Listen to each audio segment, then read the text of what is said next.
Yeah. Get out of the.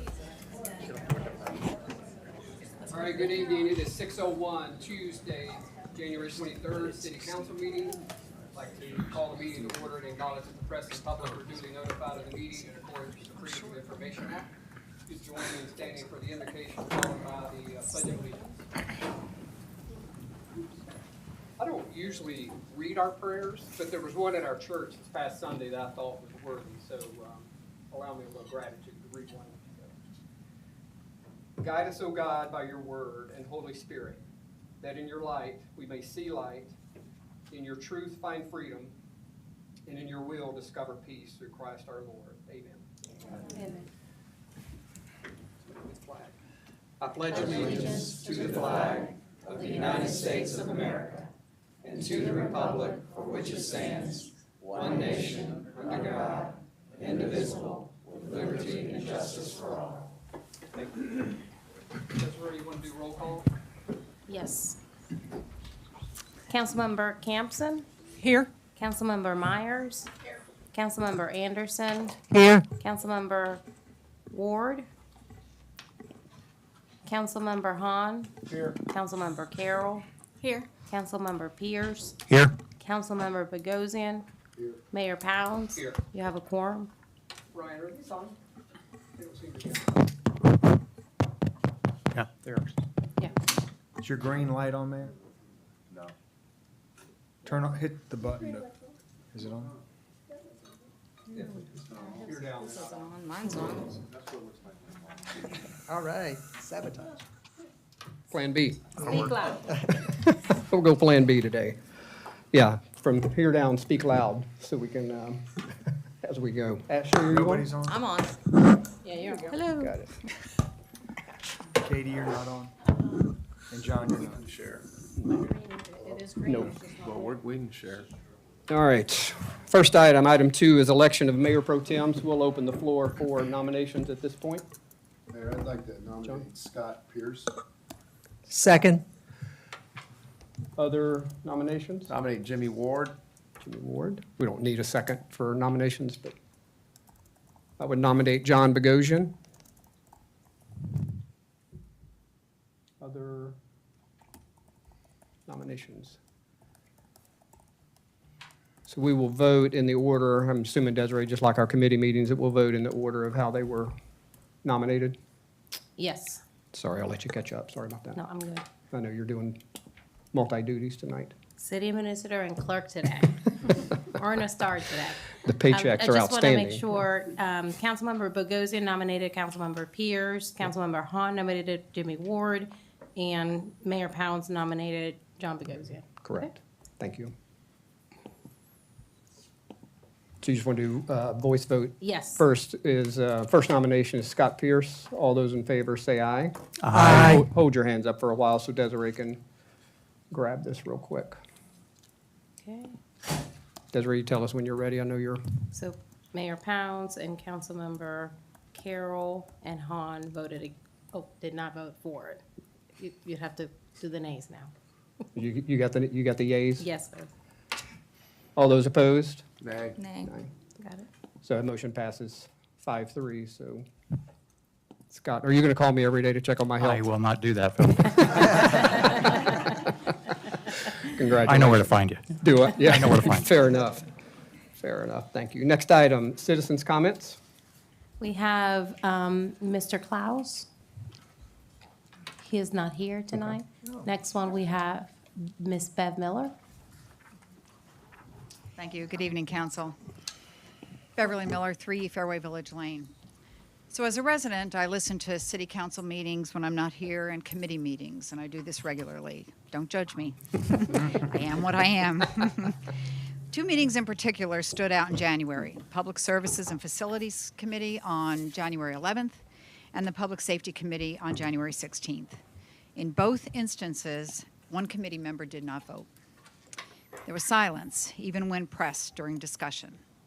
So while my comments are the result of the observed behavior of 2 council members, the fallout of this, I feel, affects everyone.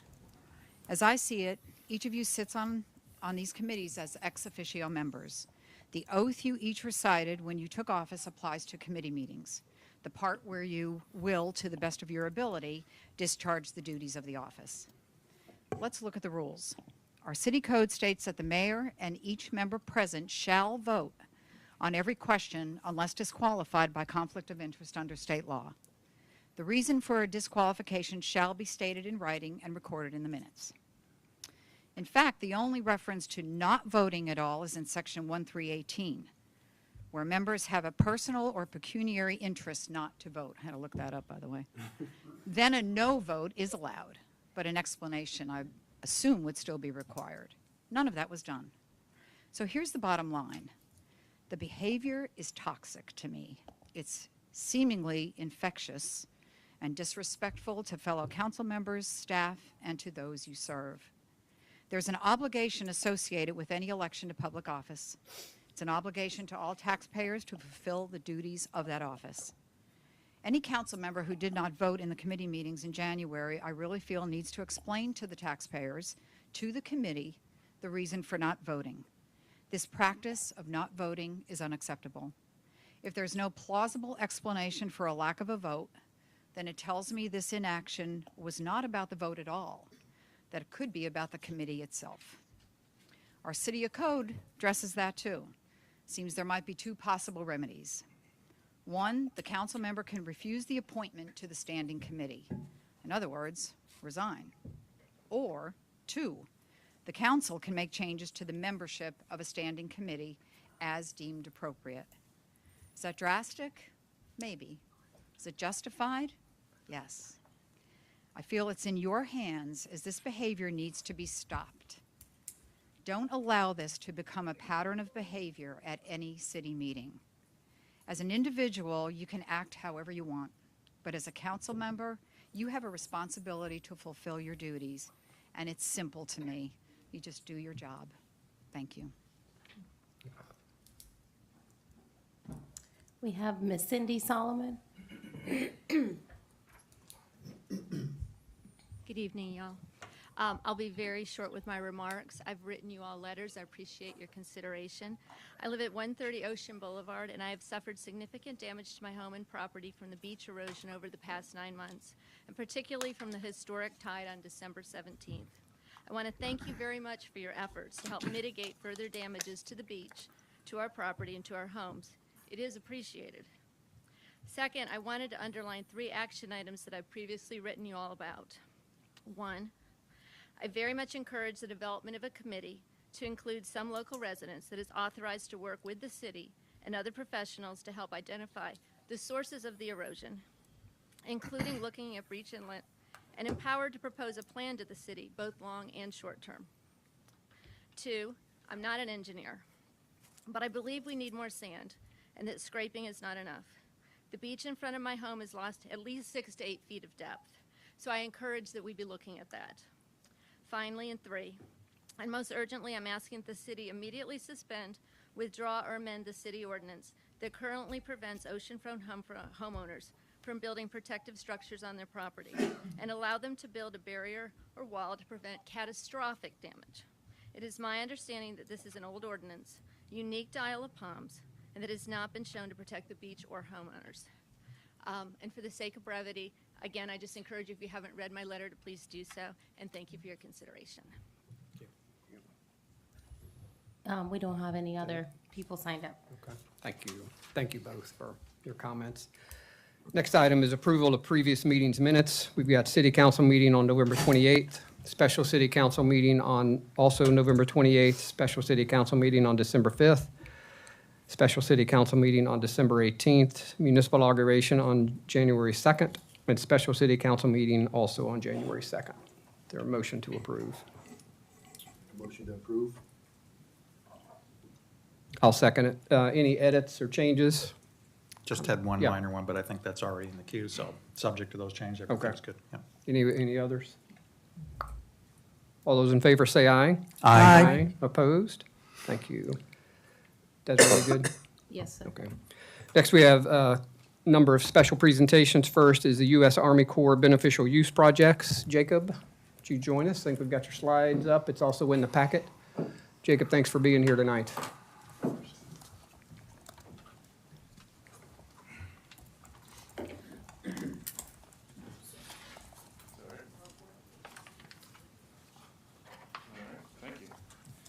Good evening, council and Mr. Mayor. Appreciate the opportunity to speak with y'all tonight.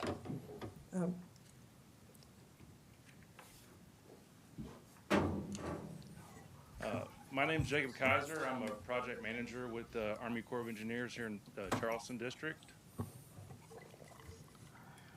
I'm going to be talking to you about a project we've been working on for over a year now for some beneficial use sediment rehandling here at Breach Inlet.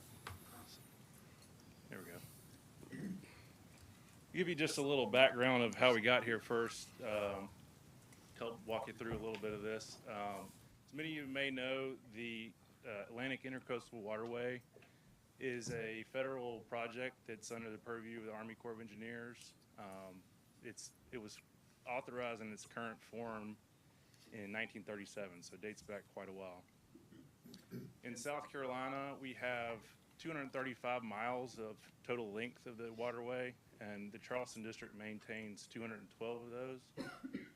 The other remainder of that is our sister districts in Wilmington and Savannah that get the bookends of the waterway as it falls under their area.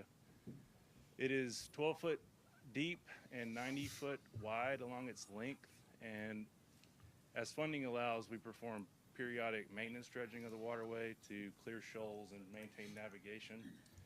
I'll stress that that is subject to appropriation. So in recent history, we have not gotten a lot of funding from Congress, and that has started to pick up a bit in recent years.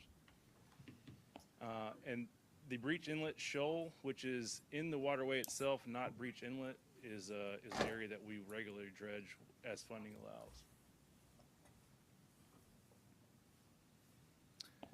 So the map here to the right in orange is the Breach Inlet Shoal that I was speaking of, and so when that is dredged periodically, the traditional method of disposing of that material is to put it in several upland placement areas, which are highlighted in yellow. You may see those if you go over the Isle of Palms connector to the left and right. Those are placement areas that are maintained by the Corps of Engineers.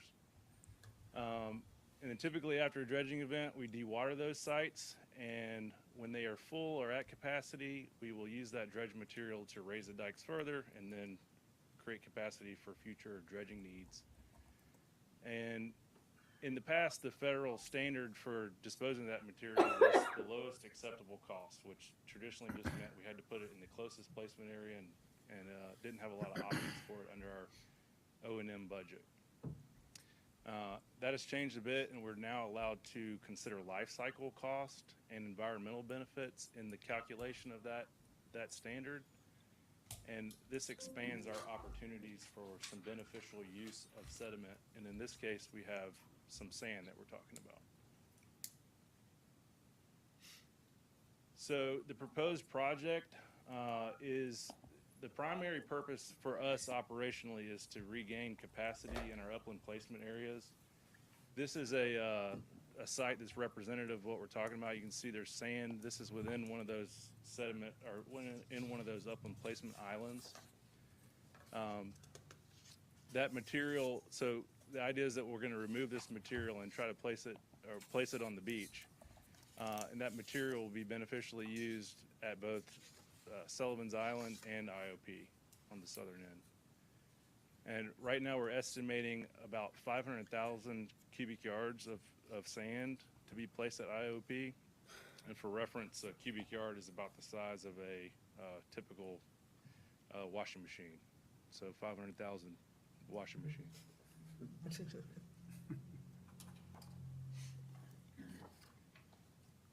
And so what we're envisioning is that in those islands, we'd actually reflood those islands, and a small dredge would remove that material from those placement areas. And then by hydraulic pipeline, that material will be placed in 3 placement zones roughly from 2nd Avenue to 10th Avenue and distributed evenly over 3 separate placement areas. And we divided that way based on the individual islands where the sand would be removed from. Because we're doing this under our operation budget, it's at no cost to the city at this point. we've calculated that the environmental benefits and the life cycle cost of our placement area is basically within the federal standard to do this placement under our operation and management budget of the intercoastal waterway. During construction, just to give you an idea of what to expect, the sand and the pipeline would be placing material at below the high tide line. And the idea there is that if we have any unsuitable materials, such as silts and things, it gives an opportunity to wash out. So we would actually be filling the lower portion of the beach during that placement.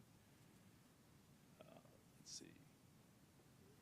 We would expect that we will have some heavy equipment on the beach. I know that there's already some with the work that the city is undertaking, but we would have, our contractor would have limited heavy equipment and some lighting on the beach working 24/7 to manage that pipeline, some limited grading, and survey, and potentially some environmental monitoring as well.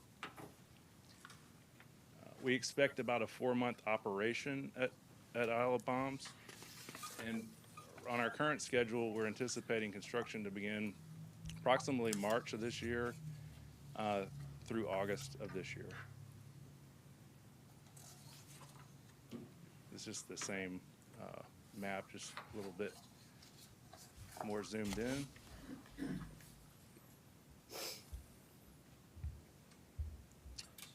So as of right now, I see I have a typo, but as of right now, we're expecting, well, actually, I take that back. We're expecting an award of this contract to be February 23rd of this year. That's what we're anticipating, with a bid opening right now of January 31st. If all goes well, if we received an awardable bid, we would expect construction to begin in March, like I said earlier, and stretching through August. And this construction period also includes the placement at Sullivan's Island. So we didn't require an order of work in this contract, but just know that period of time, part of that will be the contractor would be working on Sullivan's Island as well, so it wouldn't be on Isle of Palms. Just a few points of discussion I wanted to bring up while I'm here. This event to remove the material from these placement areas is a one-time thing. But in the future, it would be our desire that any sand within the intercoastal waterway from the Breach Inlet Shoal would be placed directly on the beach rather than putting it in the placement areas.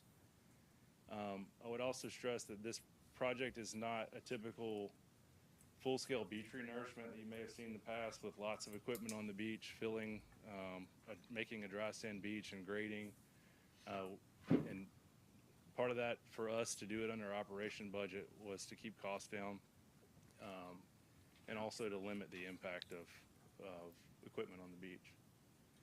And like I said earlier, this will be a surf zone placement, so from high tide to low tide is the targeted fill area along the beach.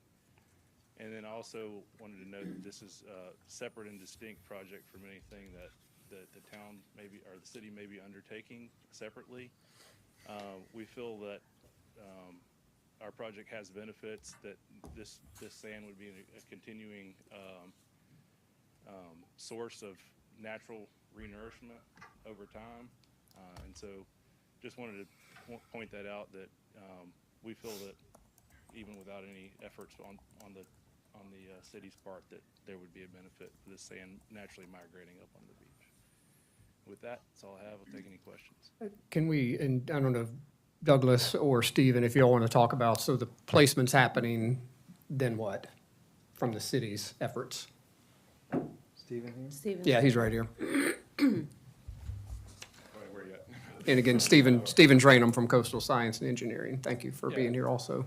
Thanks for having me, and we're excited to try to piggyback on what the Corps is going to do, and talking to the mic a little better.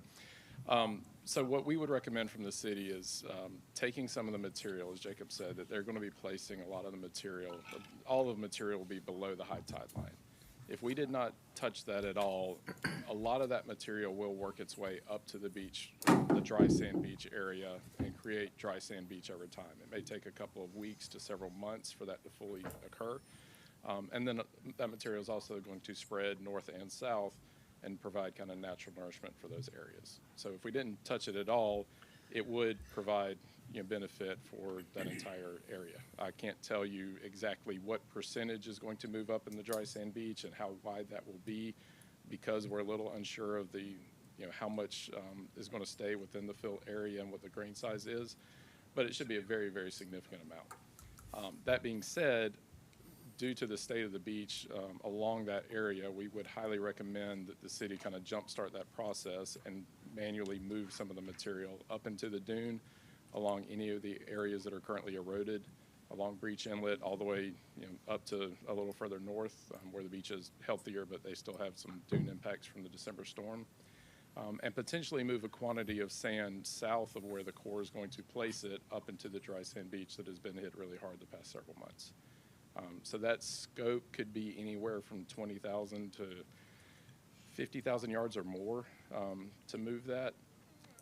And that number is kind of variable, and I'd like to, if we were going to give you a recommendation that we would put out for bid today, we would probably provide a minimum volume and then an alternate quantity based off of what the beach was kind of looking like as it goes, so we can kind of evaluate it, you know, as the project's actually happening and seeing how much is, you know, coming up to the beach. But that's the kind of scale that we're looking at for what we would recommend.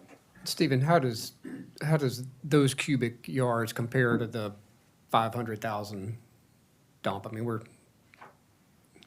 where's it all going? Yeah. You know what I'm saying? So you said 25 to 50,000 or something? Yeah, for 20,000 yards would about get you a mile of full dune restoration. So I think that's a good starting point for getting most of the critically eroded area restored. And that's assuming that the work that we're doing now is not there when this is going on. If we're continuing to work or the beach does start to accrete, then we may not need to do all of that dune work, and we could focus on just moving some of the, kind of rebuilding that dry sand area. So I hate to be variable in that, but it really is changing so quickly out there that you'd want to have some flexibility. No, and my point's really about, it's not like the sand's just going away. We're just moving it in a certain spot or not. No, all of the Yeah. sand would be within the system and within Yeah. the critically eroded areas. Scott? Yeah, would it help, and I noticed you said, Jacob, that the reason you're putting the sand where you're putting the sand is because of your cost-benefit analysis. Is that what I heard? Kind of, it sort of justifies you placing the sand where you're placing it. That's right. Is there something we can do, and I don't know if it'll help, and 500,000 cubic yards sounds like a good amount, but if it's going to potentially or risking wash out or wash down, is there anything we can do to maybe help place that initially in a better spot? I know that might not be on your dime, it might be on somebody else's dime. But my concern is, and Steve, tell me, I think we placed a lot more than 20,000 cubic yards down on the beach already through scraping. And that doesn't sound like it's gonna go the whole length of the beach. So, is there any way out of that 500,000 cubic yards we can push, 400 or yield 400,000 of that in a more guaranteed fashion along the stretch from, say, Breach down to, it's all the way down to 7th now, where we've got houses at risk. So is there something we can do, or, am I completely off base on this? A few of the risk of trying to do something different that we kind of saw as we were putting this together was that we do have a finer sand than that you might have on the natural beach now, and controlling that when hydraulically placed is a little bit challenging. And so that was one of the risks that we saw, was if we tried to place it directly on the dry sand beach portion, that we could potentially cause more erosion. And then secondary to that is the material coming out of these placement areas. It has a bit of silt in it, and it is the reason to kind of put it on the low tide areas to wash that Wash it out, out. so that you're left with. But that'll also decrease our potential yield for the use at the dune level, or? Yeah, I mean, I'll let you speak. Yeah. I think a lot of the material, when it's initially placed, is going to be fairly low in the beach profile, meaning a lot of it's going to run out into the water even at low tide. The way I envision this happening, and we'll have to kind of see as they're doing it, is as they're pumping it, initially, there's not going to be much right at the high tide line, and then the intertidal beach is going to widen substantially, and the low tide beach just under the water is going to be very wide. Again, that will work its way up the profile fairly quickly, but you won't be able to get half of that volume by land-based equipment to then move back up the profile initially. So there's only going to be a certain percentage of what they're placing that we can, grab quickly and move up into the dune system. I don't want to speak for what the Corps can do with their contract, but if we do find areas where the sand is, a little coarser or holding up well, where it looks like the contractor can keep it higher in the profile, we'd encourage them to do that as long as they're, falling within their contract. So I'm hoping we can work together to try to make it as beneficial as possible and give us the opportunity to move that material as much as we can. Jan? I've got a number of questions, but I'd like to follow up with what Scott has just asked about. When you put the sand in the wet area of the beach, the tidal area of the beach, is that going to change the slope of the beach, flatten it out? And what effect would that have on wave action? Yeah, it will flatten it out, so it'll make it a more gradual slope initially. And again, beaches adjust all the time. You have your summer seasons and your winter seasons where the slopes change. If you have a big storm event come through, that typically flattens the beach profile and takes sand from the dune and puts it out into the water. And then during calmer weather conditions, that sand moves back up the profile. So it's mimicking a very natural process, but I would expect that the slope would be a lot more gentle while they're placing it. And then over the next, again, it probably up to a year, you may see a shallower, broader plan in that area, profile in that area. Does that have any effect on the intensity of the waves that are coming in? It'll actually help dissipate the wave energy, so waves will break further offshore and have more of an area to kind of break and dissipate their energy before they reach the beach. So overall, it'd be a good. So that may be the greater benefit of what the Corps of Engineers is doing, is by dissipating the wave action a little bit. Not building dunes, but per se. Right. Again, if we didn't touch the project at all, it would be a huge benefit, and that benefit's going to manifest itself over time, and I think for several years. That sand will be within the system. Some of it will be moving north and south. A lot of it will be moving up to the profile over time. Okay. I have some more questions. Do you want me to go on? I just wanted to ask, I think a lot of people are getting kind of hung up on the comments about the dune. And it's almost like when you've mentioned the fact that, you're gonna take X amount of cubic yards to build the dune, I think people are hearing that as saying that all the rest of it is just gonna go out to sea.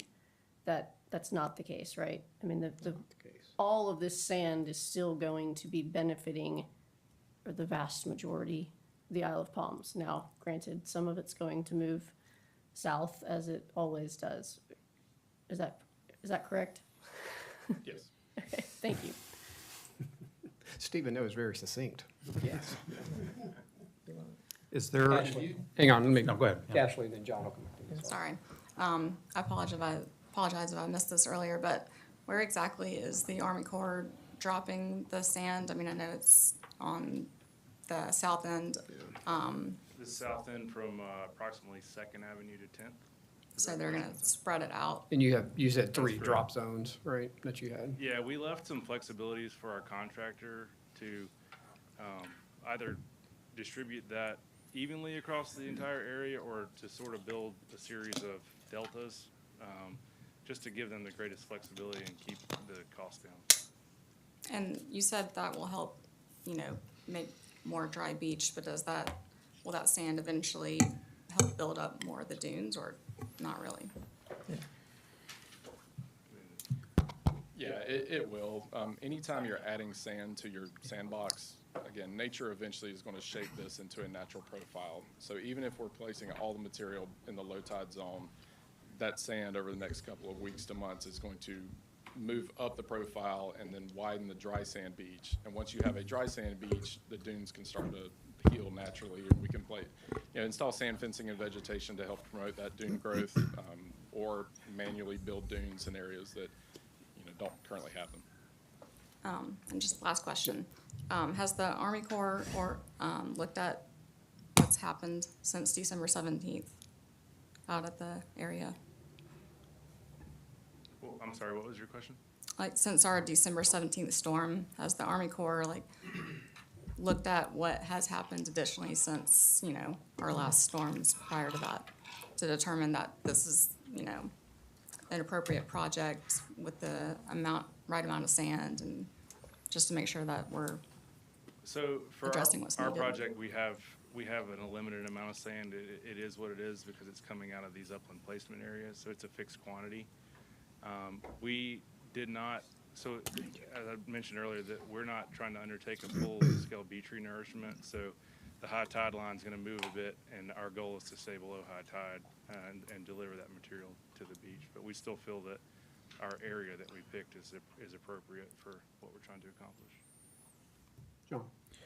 Yeah, I got a question for Josh and Steve. Josh, you mentioned about the silt. I'm assuming that you've taken core samples of that material and has a profile of how much is sand, how much is silt, what the particle size is. Do you have that information? We did. We made it available to our bidders in the solicitation, but yes, we did sediment sampling on all the placement areas. So what percentage of it is sediment? Well, it's Or silt. 90% sand and 10% silt. Okay, so if you put 500,000 we're cubic targeting. yards, you expect to get 450 of sand, roughly out there. The rough numbers, yes, Yeah. sir. And I've heard some concerns by residents that they feel like this is going to smell, based on I guess from the silt, or the silt and decomposition of it or something, but is there any truth to that? Are we gonna get odors from pumping out there on the beach? It's not something we evaluated, but I wouldn't anticipate it smelling any different than the ocean. Since it's- Okay, that's good. And Stephen, you'd mentioned something that, and I think that Councilman Pierce had mentioned, that it would be beneficial that if you did see a higher particle size sand coming and you were actively analyzing that, maybe that we did shift and try to get more higher up on the beach. Josh, is that something that you feel like, at this stage that we can work with the contractors to do? Because I do feel the more we can get higher up on the beach, the better chance of success we have with this lasting longer. Well, our limit will be the high tide line, but we did leave some flexibilities within our contract to try to evaluate that as we go. If the sand is stacking up and it's coarser, we would be trying to skew more towards the high tide line. So it's, So the answer is yes, you would be flexible enough but to if it be- is something where we're seeing something siltier, we'd like to move it further down. offshore to Right, wash it. exactly. Okay. And Stephen, one last question. I know you mentioned that you're not comfortable maybe saying what the end result's gonna be, but have you modeled this or did engineering calculations to at least estimate the amount of additional beach we would get, especially on the south end where where it's in critical situation? In other words, how much additional beach, even at a low tide situation, would we see? So we have not modeled that, but we can do some back of the envelope calculations if we're looking at a 10,000 foot stretch of beach and say it's 500,000 yards. That's 50 yards a foot that would be placed, which is a pretty substantial nourishment project that should build a profile out in this setting, 60 to 70 feet of shifting everything seaward. That's if every grain, stays within the field placement area and moves up the beach. So somewhere between, 0 and that number. But I would think that, on the order of 40 to 50 feet is a fairly safe bet that, given time, this material will generally widen the beach out in that area. Okay, thanks. And that's from Second Avenue to 9th if we had an even distribution across there. Scott, and then we'll come back to Jan. Just a couple follow-ups. The schedule's moved, it looks like, from January to March. And there's also a comment in there about the Sullivan's Island renourishment is also, or placement is also in that schedule. At one point, we talked about maybe getting some relief from Sullivan's or agreement that we would be able to go first. Is that still, or is March, first of all, is March still good, or are there any other potential risks that might push that out even further that are either in the queue or that you can potentially see coming, like a delay in the bids or what have you? And are we still ahead of Sullivan's as far as that placement goes? And I got one follow-up after that. So to answer your question about Sullivan's, we deliberately did not put a order of work in the contract, again, just to give our contractor the most flexibility in planning their work, and, you know, hopefully that translates to lower cost for us. And then But who will decide that? Who will decide who goes our first? contractor will decide how to approach the work. We did discuss that, but didn't feel like we wanted to put that limitation on them. They could potentially show, we didn't restrict them from showing up with 2 dredges and doing it concurrently if they wanted to. There's a limited amount of dredges out there. Sure. And so when you start trying to put windows and requirements like that, it gets a little, could induce some unknown complications. Is the 500, 200s Freddie firm as far as the split between those? Yes. Okay. And the last, I don't wanna interrupt. No, go ahead, please. I have met with Sullivan's Yep. To assist them with their project, and they are fully on board with Alapam's going first. So I don't think that they are going to push the contractor to try to do Sullivan's first. But again, it'll be ultimately a contractor decision, but I think they'll have support from both sides to start on Alapam's. okay, and if we're now pushed out to March at the earliest, we've got a pretty critical situation here. What can, and I guess that might be another part of the conversation, what are we gonna do between now and then? Because we were hoping to do what we're doing to get to January, and now we might have another 2+ months, so maybe we can address that as well. Because it has spread down to 7,000. From the core perspective, to answer the other part of your question about that slipping, obviously, the big unknown is opening bids and making sure that we get competition from contractors and that we have an awardable bid, meaning that it's within our estimated amount for the project. That'd be the biggest risk for that slipping from our perspective. We feel like we're on track to open bids on the 31st of this month, which is next Wednesday, and then we'll know a lot more after that point. Hang on, let Stephen answer the rest of Scott's question. Yeah, is that a discussion we will, I guess, get into now, or is Well, that? I think a lot of the folks are here to hear, what are we gonna do between now and the start? Yeah. So unfortunately, for looking at what can we do the next, say, 3 months, just to put some time frame on it, is, we are only authorized certain methods of restoration under the state regulations. That's trucking in sand, which we have a permit that's good for until sometime in the summer, but can be extended. So we're good to truck in as much sand as we want to. The only issue with that is it's a little slow and it's very expensive.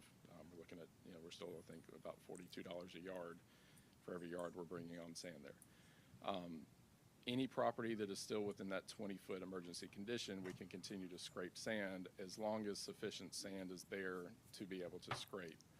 One of the issues we've ran into the past 2 weeks really is there's this big ridge and runnel system at the very south end that makes it very difficult to move sand from out on the ridge at low tide. It's several hundred feet to get it up to the houses there, and that's a very inefficient way to try to move sand, especially with OCRM's regulation that we can only scrape 1 foot depth.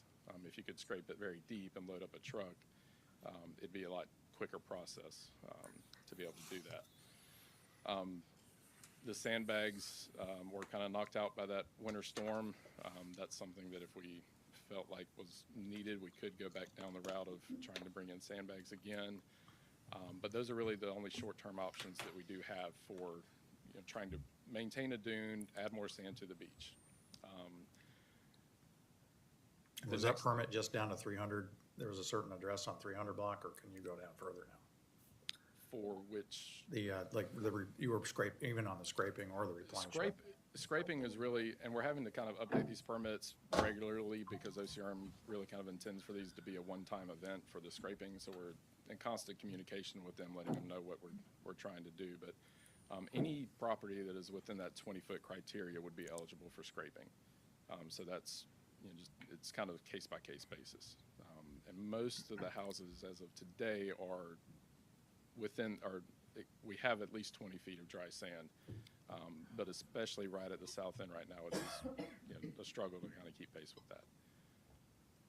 The trucking option, that's good for anywhere, I think up to 4th Avenue.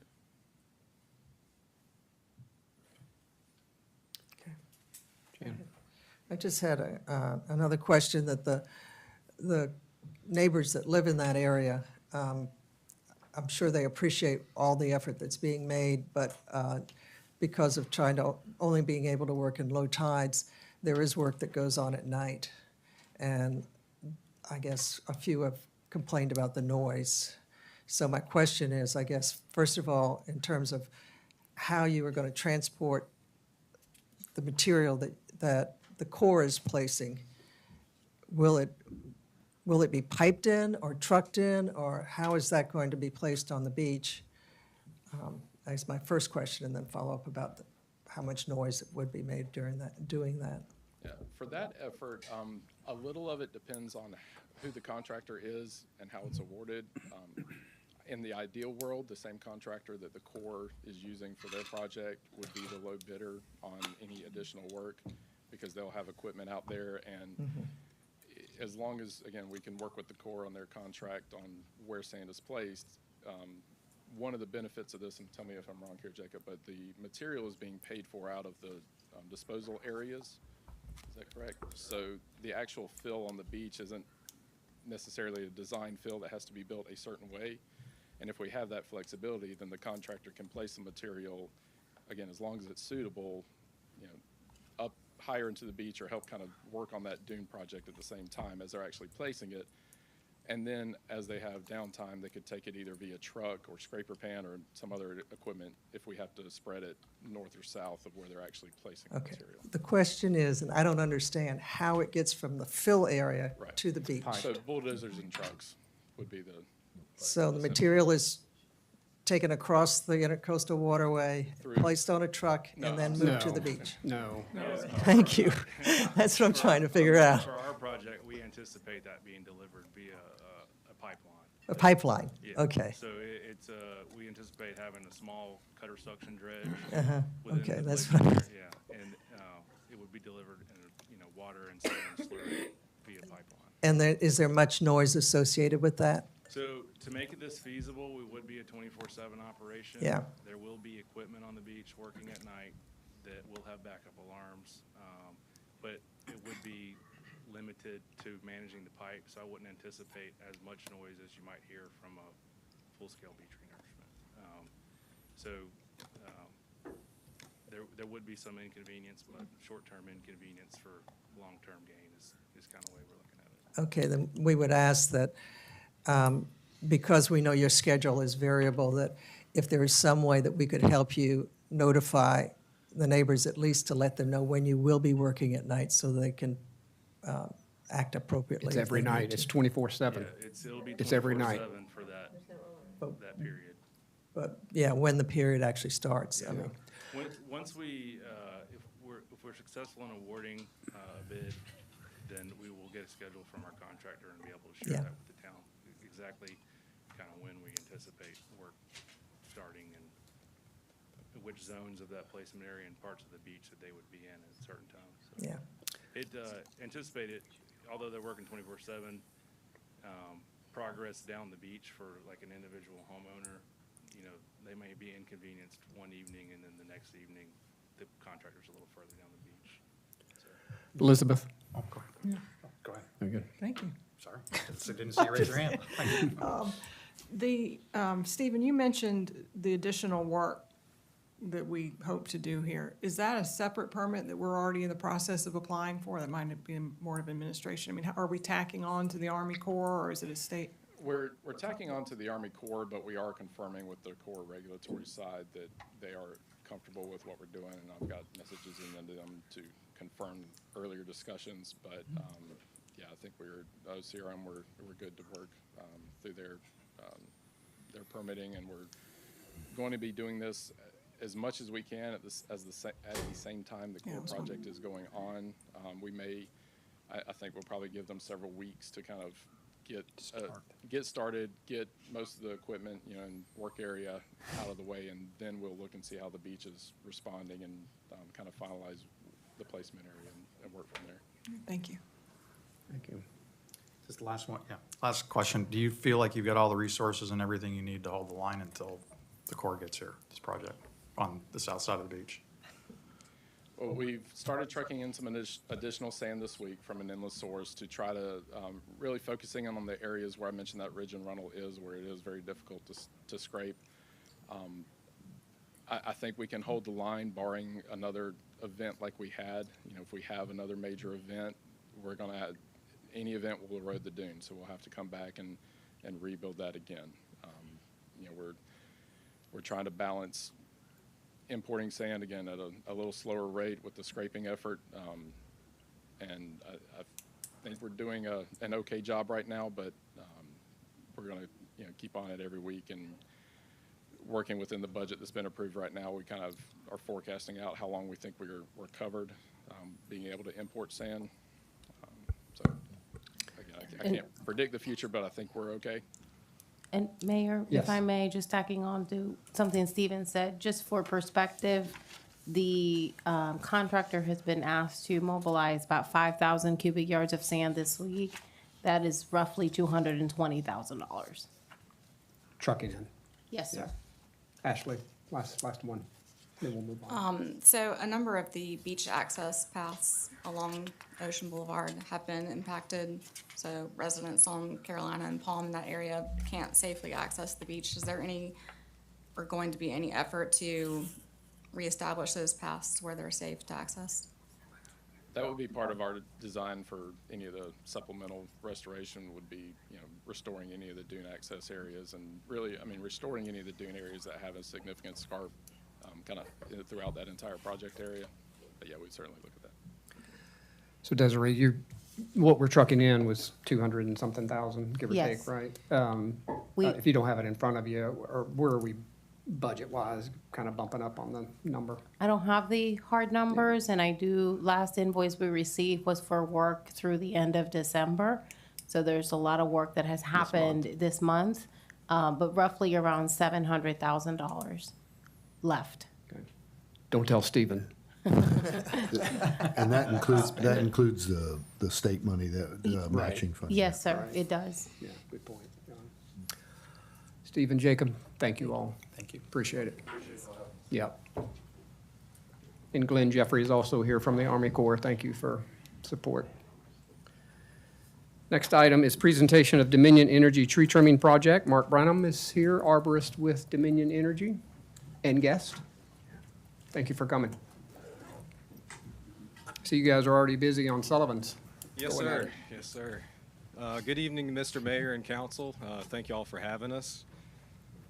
We're here to provide an overview of the upcoming 2024 tree trimming project on the city of Isle of Palms. We're also going to provide an overview of the specifications for our vegetation management program.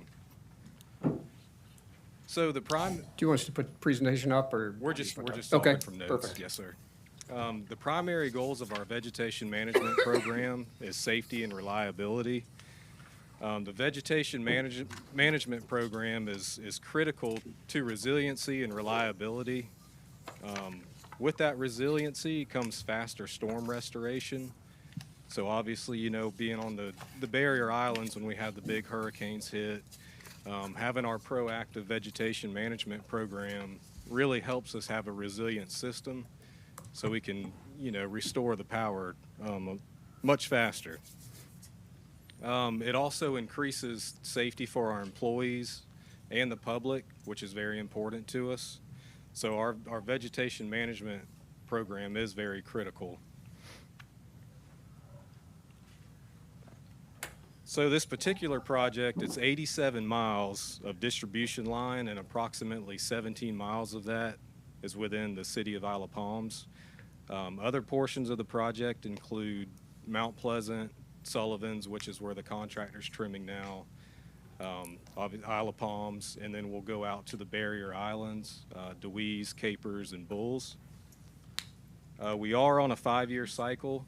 This particular project was cut last time in 2019. With this project, we do anticipate the start date to be in the mid-March timeframe. And right now, with a rough estimate, we're looking at 12 to 14 weeks to complete the initial trimming. So again, the start dates, we're looking somewhere around mid-March. Before we start, notifications are sent out to residents approximately 2 to 3 weeks ahead of time. Those notifications are either by email or postcard notification in the mail. It's however the communication is set up, with the customer in Dominion. Xylem Tree will be the contractor for this cycle. One other thing I wanted to point out is we are working on coordinating a public workshop for this project ahead of the trimming.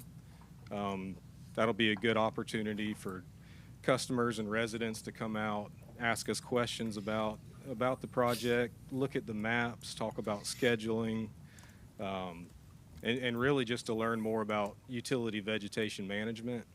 So it'll be a good opportunity to folks to come out and ask us questions. So stay tuned on that. Once we get a date scheduled for that public drop-in, we could send out notice for that. Our initial thoughts on the start is going to be down on the Breach Inlet end, because we're working Sullivan's Island. We'll cross over to Breach Inlet, and then we'll just work the island north up towards Wild Dunes. And with that, I will turn it over to Clay Chaplin to cover the distribution specs. Thank you, Mayor, Council. We'll talk about the good stuff that everybody likes to hear. So our specifications, we have some pretty stringent specs that we have to follow. Clay, can you just pull the mic up and make sure? Sure. Thank you. So the basic specs, 10-foot minimum clearance from the primary wires. From the sides, you have a minimum of 20 feet overhead for overhang. Overhang's not a real big issue here on the island. The trees don't grow quite as tall out here. But you have a minimum of 10 below that primary below and 4 below the neutral wire. And service wires, we get a lot of questions about service wires that go from the pole to the house. They're cleared for abrasion, but they're not part of the bid. So when the guys are coming through, they're not going to be touching those. If somebody does have a question, they can most certainly call our 1-800 number and create an order. But you won't see those guys trimming every service. And we would identify those individually on an inspection. Certain conditions do exist that preclude our clearances. We have exceptions. And that is where you'll have some larger trees, larger live oaks. They have some limbs that are within that clearance that is normally cleared. But the way that tree structure's growing, it's allowed that limb to kind of stay where it is. So there are some exceptions, but our stated clearances are 10 feet. We've got what we like to call a safeguard zone. We've got a diagram. I think it was a part of the agenda. But the safeguard zone is that 10 foot to the side, 10 below, and 20 above. That's your basic area that you cover. We do manage the floor of the right-of-way. So that's anything that's growing up above from the ground up. And that would include brush, any kind of natural vegetation that's growing that could turn into a tall growing species tree that could affect the power line eventually. That would not include landscape type plants and bushes that are being maintained. Some basic rundown of the actual layout of the facilities. The topmost wire on these power lines is your primary. The next wire down is your neutral. And in that neutral area is sometimes where you see the transformer boxes. And that's kind of a rundown of the system. You've got 2 different types of lines out here. You've got the single phase lines where you got a line on the top of the pole and then the neutral. You've also got 3-phase lines. That's where you've got a cross arm and 3 lines on top. That's your 3-phase main lines that feed the majority of the island. So we get a lot of questions about the way the trees look when they're trimmed.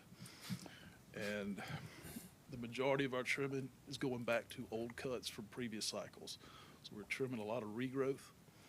Every cut that's made is not always regrowth, and the established structures were established by subordinating limbs, and every cut needs to be made at a proper lateral and need to have a really good cut. So we're trying to follow the ANSI standards, trying to make those proper cuts, trying to make the cuts at the proper locations. By following those standards, we wind up with what we call directional pruning, and that is what gives you the V-shaped trees, the L-shaped trees. It gives you that structure. But the majority of the larger trees on the island, they've already have that structure established, and we're just going back to those old cuts, trying to take out the regrowth from the last cycle and getting back to that area that we're maintaining. I guess the last big topic I'll cover, it's always a hot topic on the islands, palms and palmettos. They're constantly growing. Being on a 5-year cycle, there's trees that have grown into the clearances. So palm specs, they're the same standard clearances as any other clearance that we have. We have that minimum 10-foot clearance and 4 foot from the neutral, so it's all standard. Palms and palmettos, they do not mean an exception just because they're palms and palmettos. They actually cause one of the larger risks that we have out there, both to safety and reliability. It's a really big hazard for folks that are trying to maintain them. If they're within those clearance distances, it can be very hazardous. We've also had quite a few that went in contact with the facilities. They may have a fire, and it's a real hazard. When we do identify removal, they're cut flush to the ground. So, and everything's hauled off.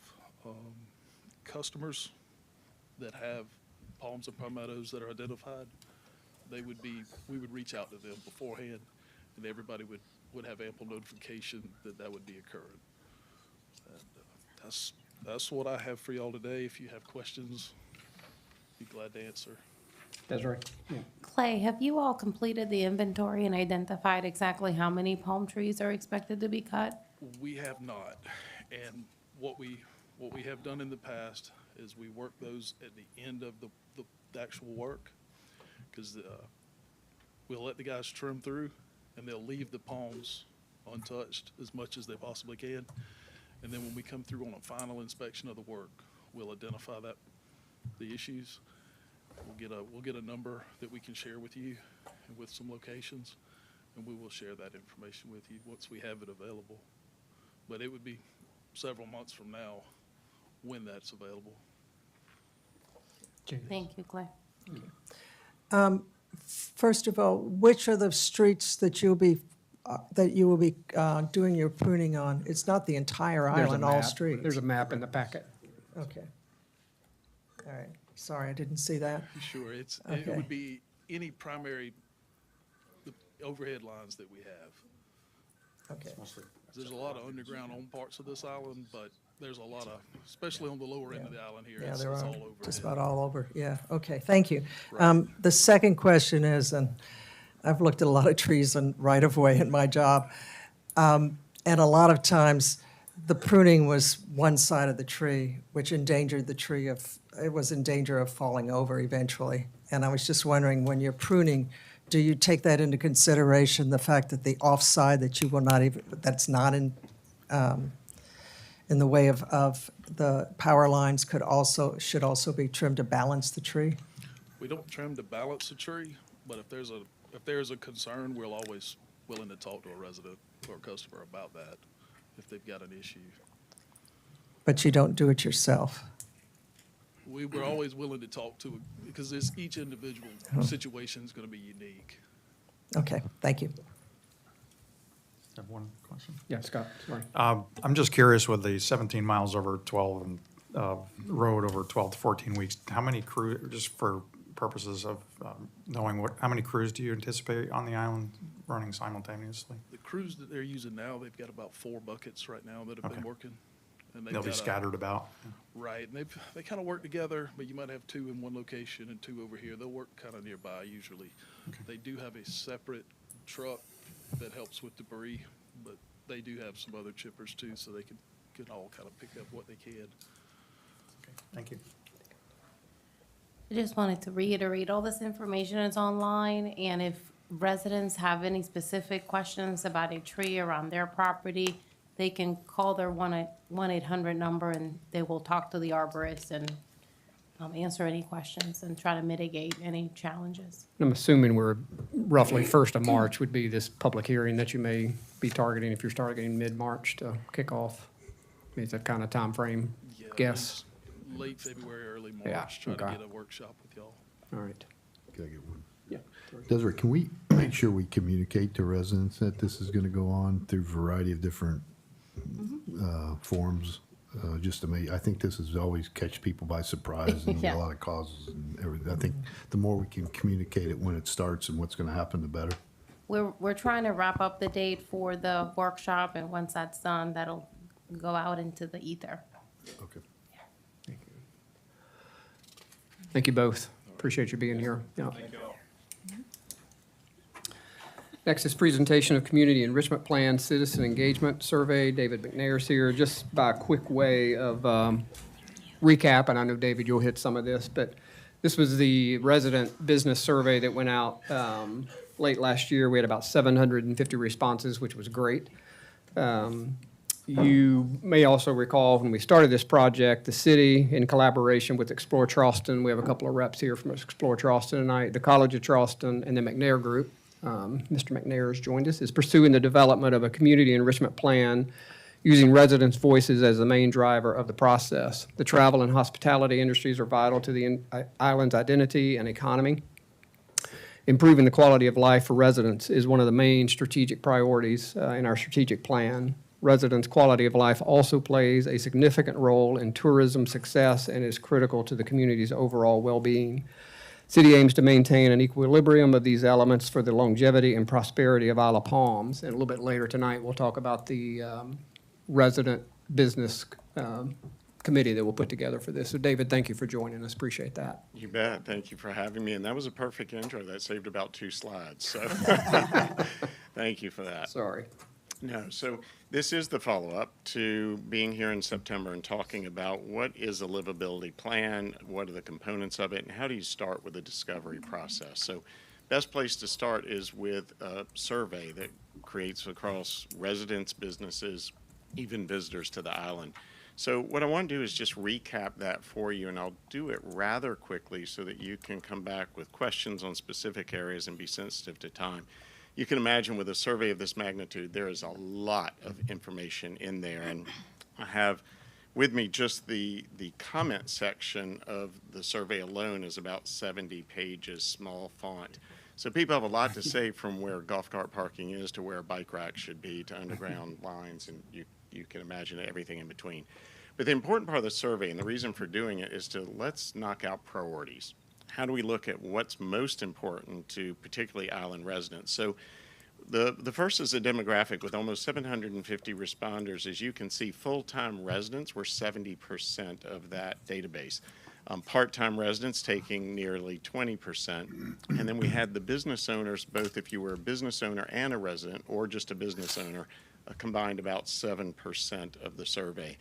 Because it's so centric on resident input, which is a good thing, we wanted to know, well, what was the breakdown of the resident input? And you can see that the majority, we've got a pretty good distribution at the slide at the bottom, showing that residents more than 20 years were the greatest makeup with just over 30%. Then between 11 to 20 years, between 6 to 10 years, in somewhat equal proportions, between 2 to 5 years, about that. So it just gives you an idea. It was a very nice distribution of the residents of the island.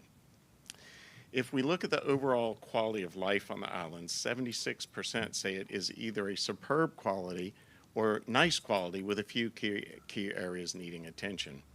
We've included the graph on the bottom so you can see the split, that we do like to look at overall positivity of results.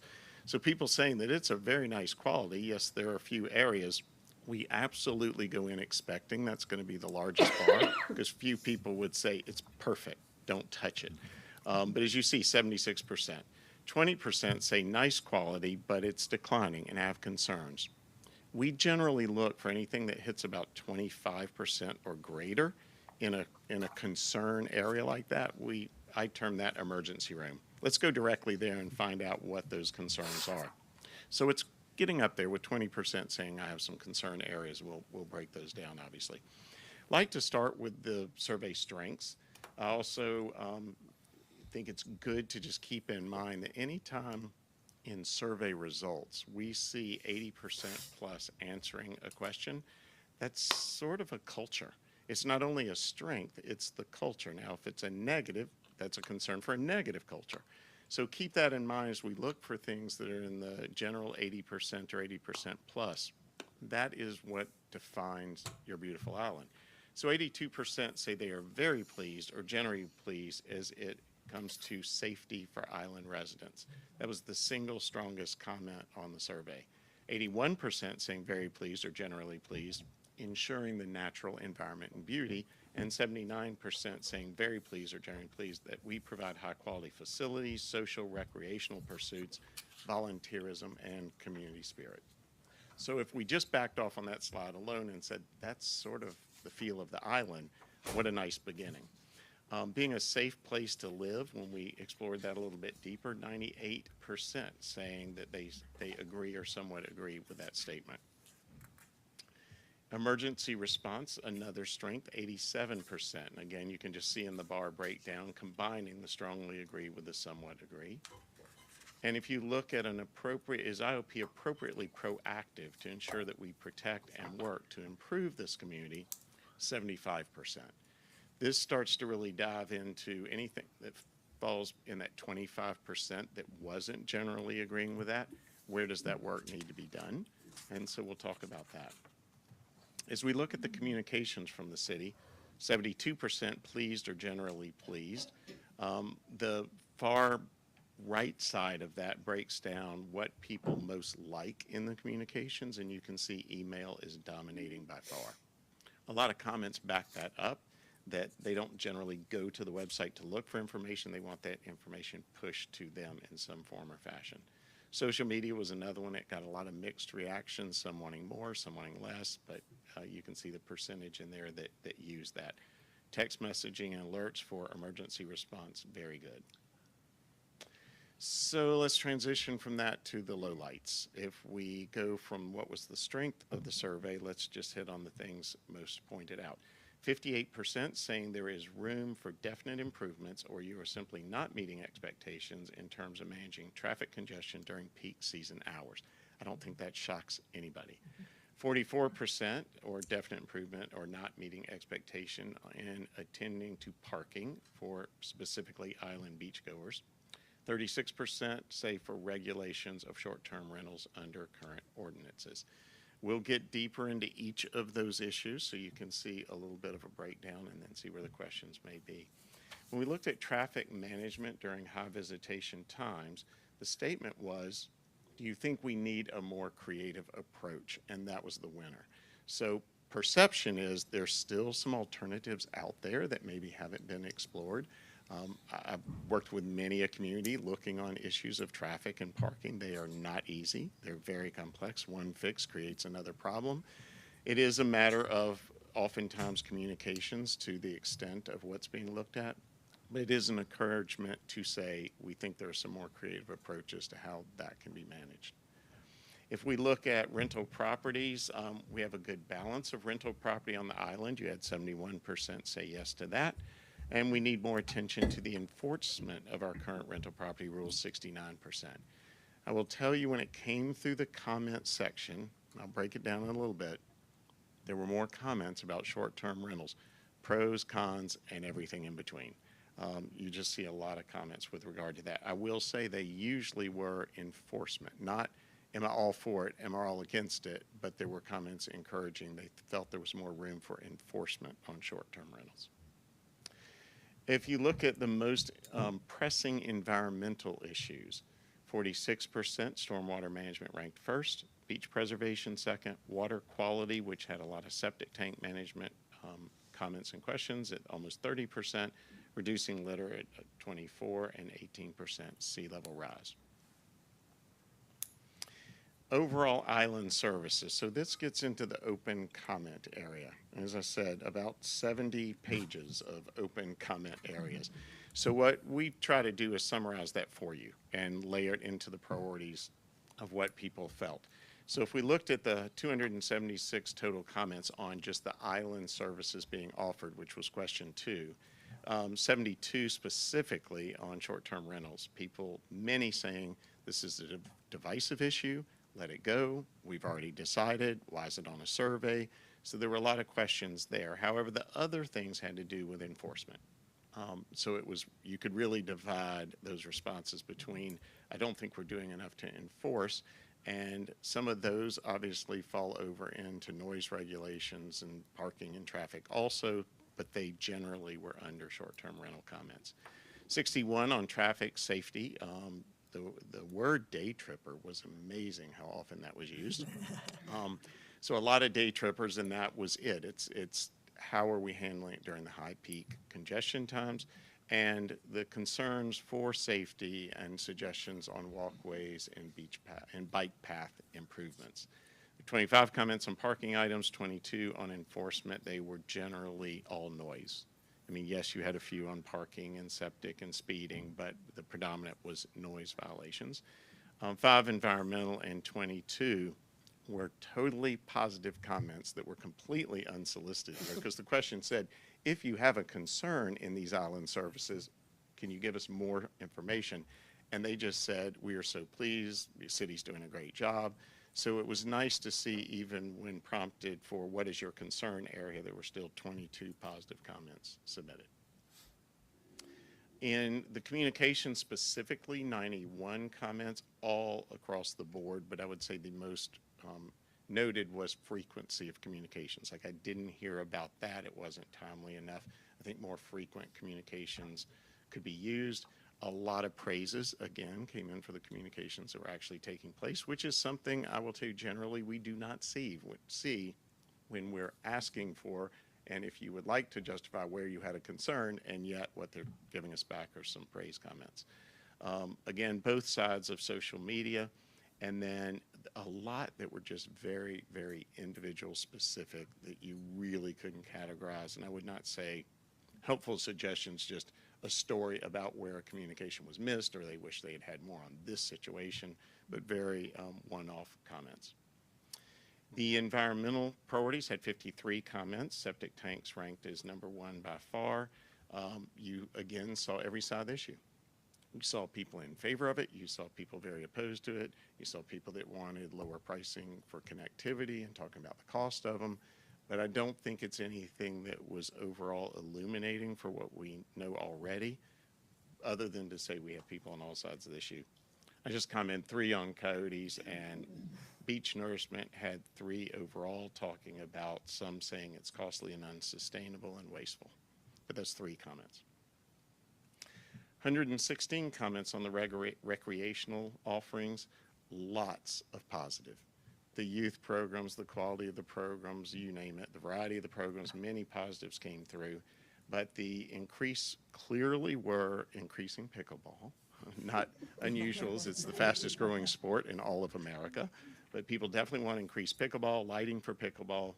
Other things mentioned probably were the weights in gym and a few on dance classes. The pool was quite notable.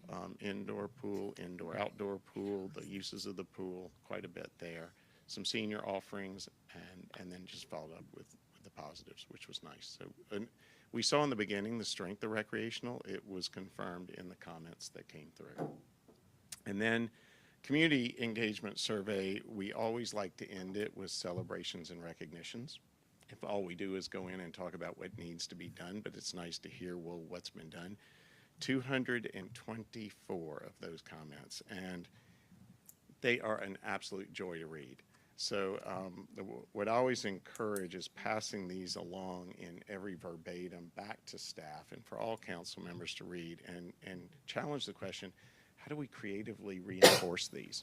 Because I can just take at random what people start to say, and whether it's appreciation for first responders, we need to focus more on this department. The new beachfront lighting is such a great addition. Thank you. First responders are top notch. It just goes on and on, giving praise back to the island and its services. And I think for people to feel that in these very challenging jobs is a great thing. So we certainly encourage that. And then if we think, what's next? What do we plan from here? Part of what we talked about in September is when you look at the end goal is to have a livability plan, a plan that everyone feels comfortable that we are being proactive in chartering out the livability of the island. And that's focused typically for residents, but also it is an island of high visitation. It's a beautiful island. There are a lot of secondary homes and a lot of tourists that come here as well. So we want it to be a livability plan that balances all things, including business interests that we're looking for. So we want to finalize an advisory task force by the end of February is the target. We're looking between 8 to 10 members. It really, I don't want to get hung up on those statistics. What we want is great round representation. If that means it's 12 or 15 members, that is fine, but you don't want to make it unwieldy. We often ask that people are engaged, informed, and proven contribution. So finding those people and knowing them across the town who have that engagement, they're well informed, and they really have a track record of contribution to the island makes for the best to build up the task force itself. We do want business interests represented, with 7% of the responses being to business interest. One of the things we did was filter and just look at the survey for business interest. It was amazingly similar, amazingly similar. They wanted the same things that the residents wanted just about across the board. So I've provided a copy of that as well for your files so that you can look at that direct comparison, but I'll tell you it's amazingly similar, so there are no jump outs there to necessarily report. And then from there, we want to just continue the discovery process with the task force engaged to look at some large listening sessions to ensure that the depth of some of these findings, that we're setting the right priorities. Again, I think we don't ever underplay affirmation. You could have said back in September, well, I bet we're going to hear about parking, traffic, environmental concerns, and all of them are there. It's now, how do we look at them in priority, and how do we get some task force members to work with the community on what else is there? Are you aware of communities that are doing something creatively that we haven't tried? And you start to use that information to form the actual livability plan that gets stressed. So let me pause there and see what questions you may have. Questions? Davis, good work. Thank you. Good. It's Yeah, very and informative. And just as you know, if you go through the process, you look deeper at the data and you want it cross-cut, filtered out in different ways, just let us know. I mean, that's why the data set is there, and we can certainly look at that, but I hope that's directional for kind of heading us in a good process. Yes. All right. Thank you. And Dave, we have one more topic, and then we'll come back to this task force conversation if you want to hang with us. Great. If Yeah, you I'd love can. to. Okay, Thank good. you. Next item, old business. We don't have any new business. Consideration of recommendation from the Public Safety Committee to continue Fire Department automatic aid agreement. There's a presentation in your packet. We've asked Chief O to come spend a little bit of time with us and run through it after a year later, once we started it. Hard to believe it's been a year.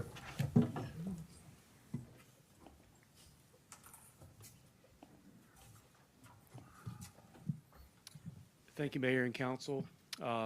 Public safety, we got down into the details, and so we'll just do a high-level overview for council this evening.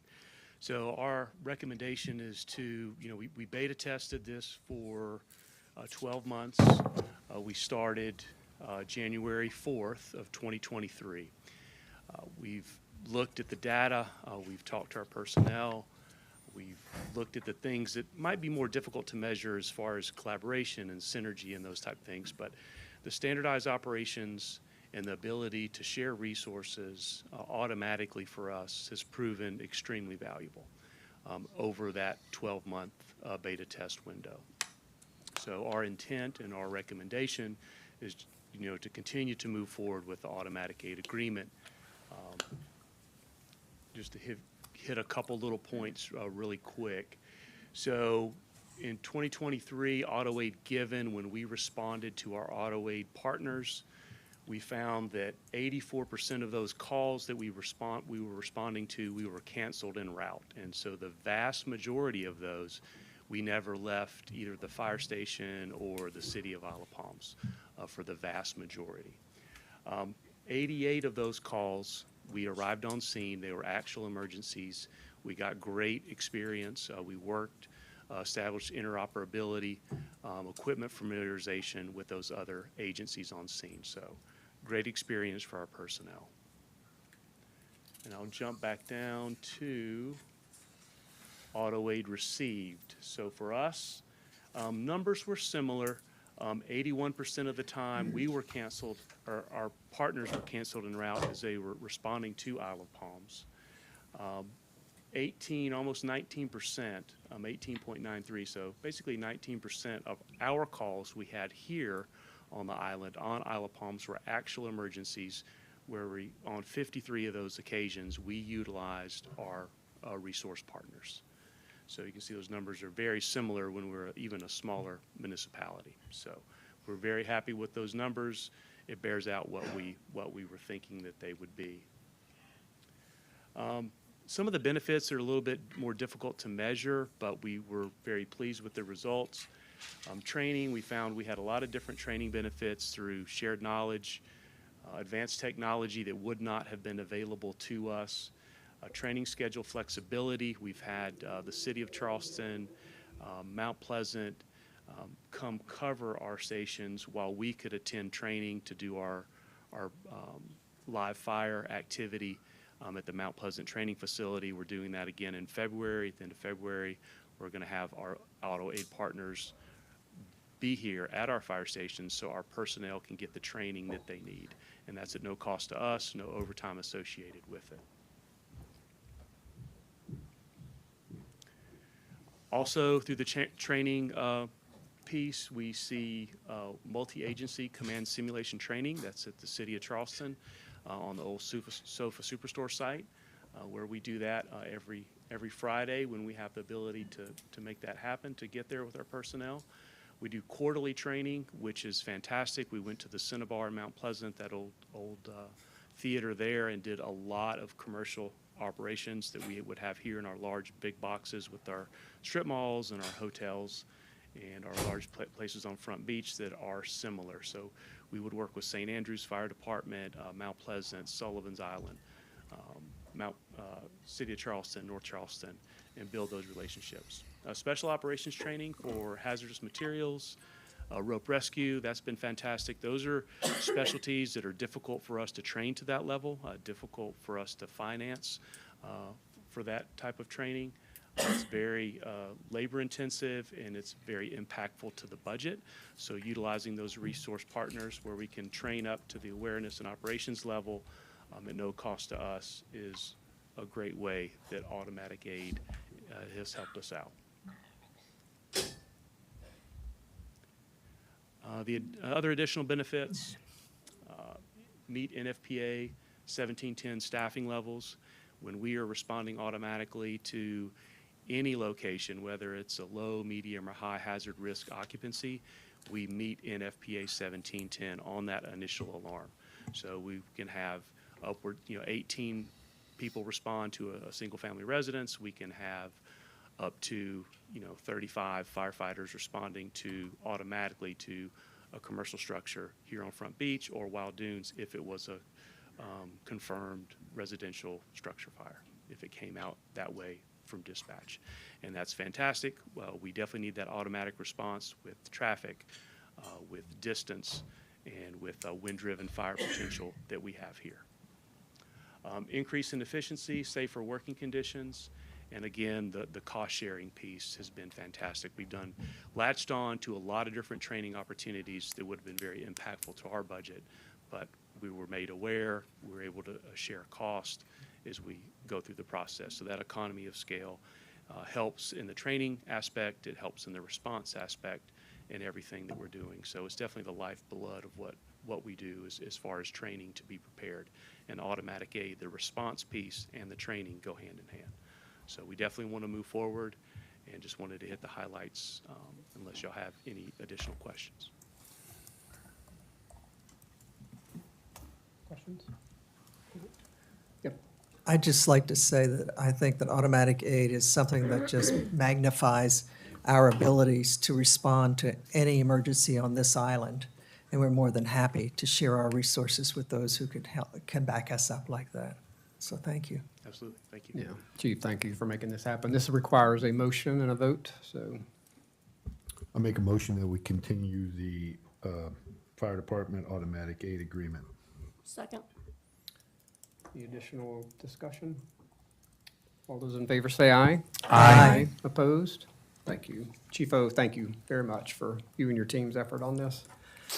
Next item is consideration of Community Enrichment Plan Task Force to develop recommendations to address livability and tourism management. To David's presentation just a moment ago, we have a number of recommendations from City Council. We've placed that into a spreadsheet at this point to see where people land as far as where they live on the island, part-time, full-time, short-term resident, long-term resident, area of the island, business owners, restaurant owners. So we need to, because we want to make sure, to David's point, we have a good cross-section of representation on this committee.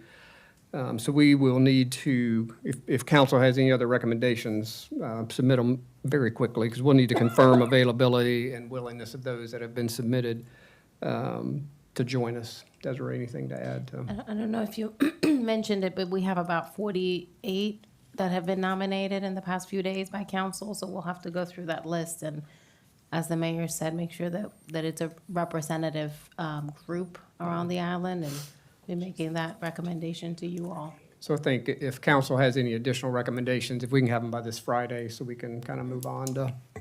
I was going to say, can we get a copy of Yeah. it in process? Yeah, just to see. I just That's- got that's maybe great. right before this meeting. That's a we big, got that's a 3 big more. response. Yeah. Yeah, a lot of good people. Yeah. And then we'll also need council representation on this, and I'm happy to join if there's someone else that would like to hop in, be happy to have you. But to David's point, I think if we can keep, we're not going to get hung up on the number, but somewhere in the dozen-ish range. But if there's any other council member that would like to raise hand. Okay, John.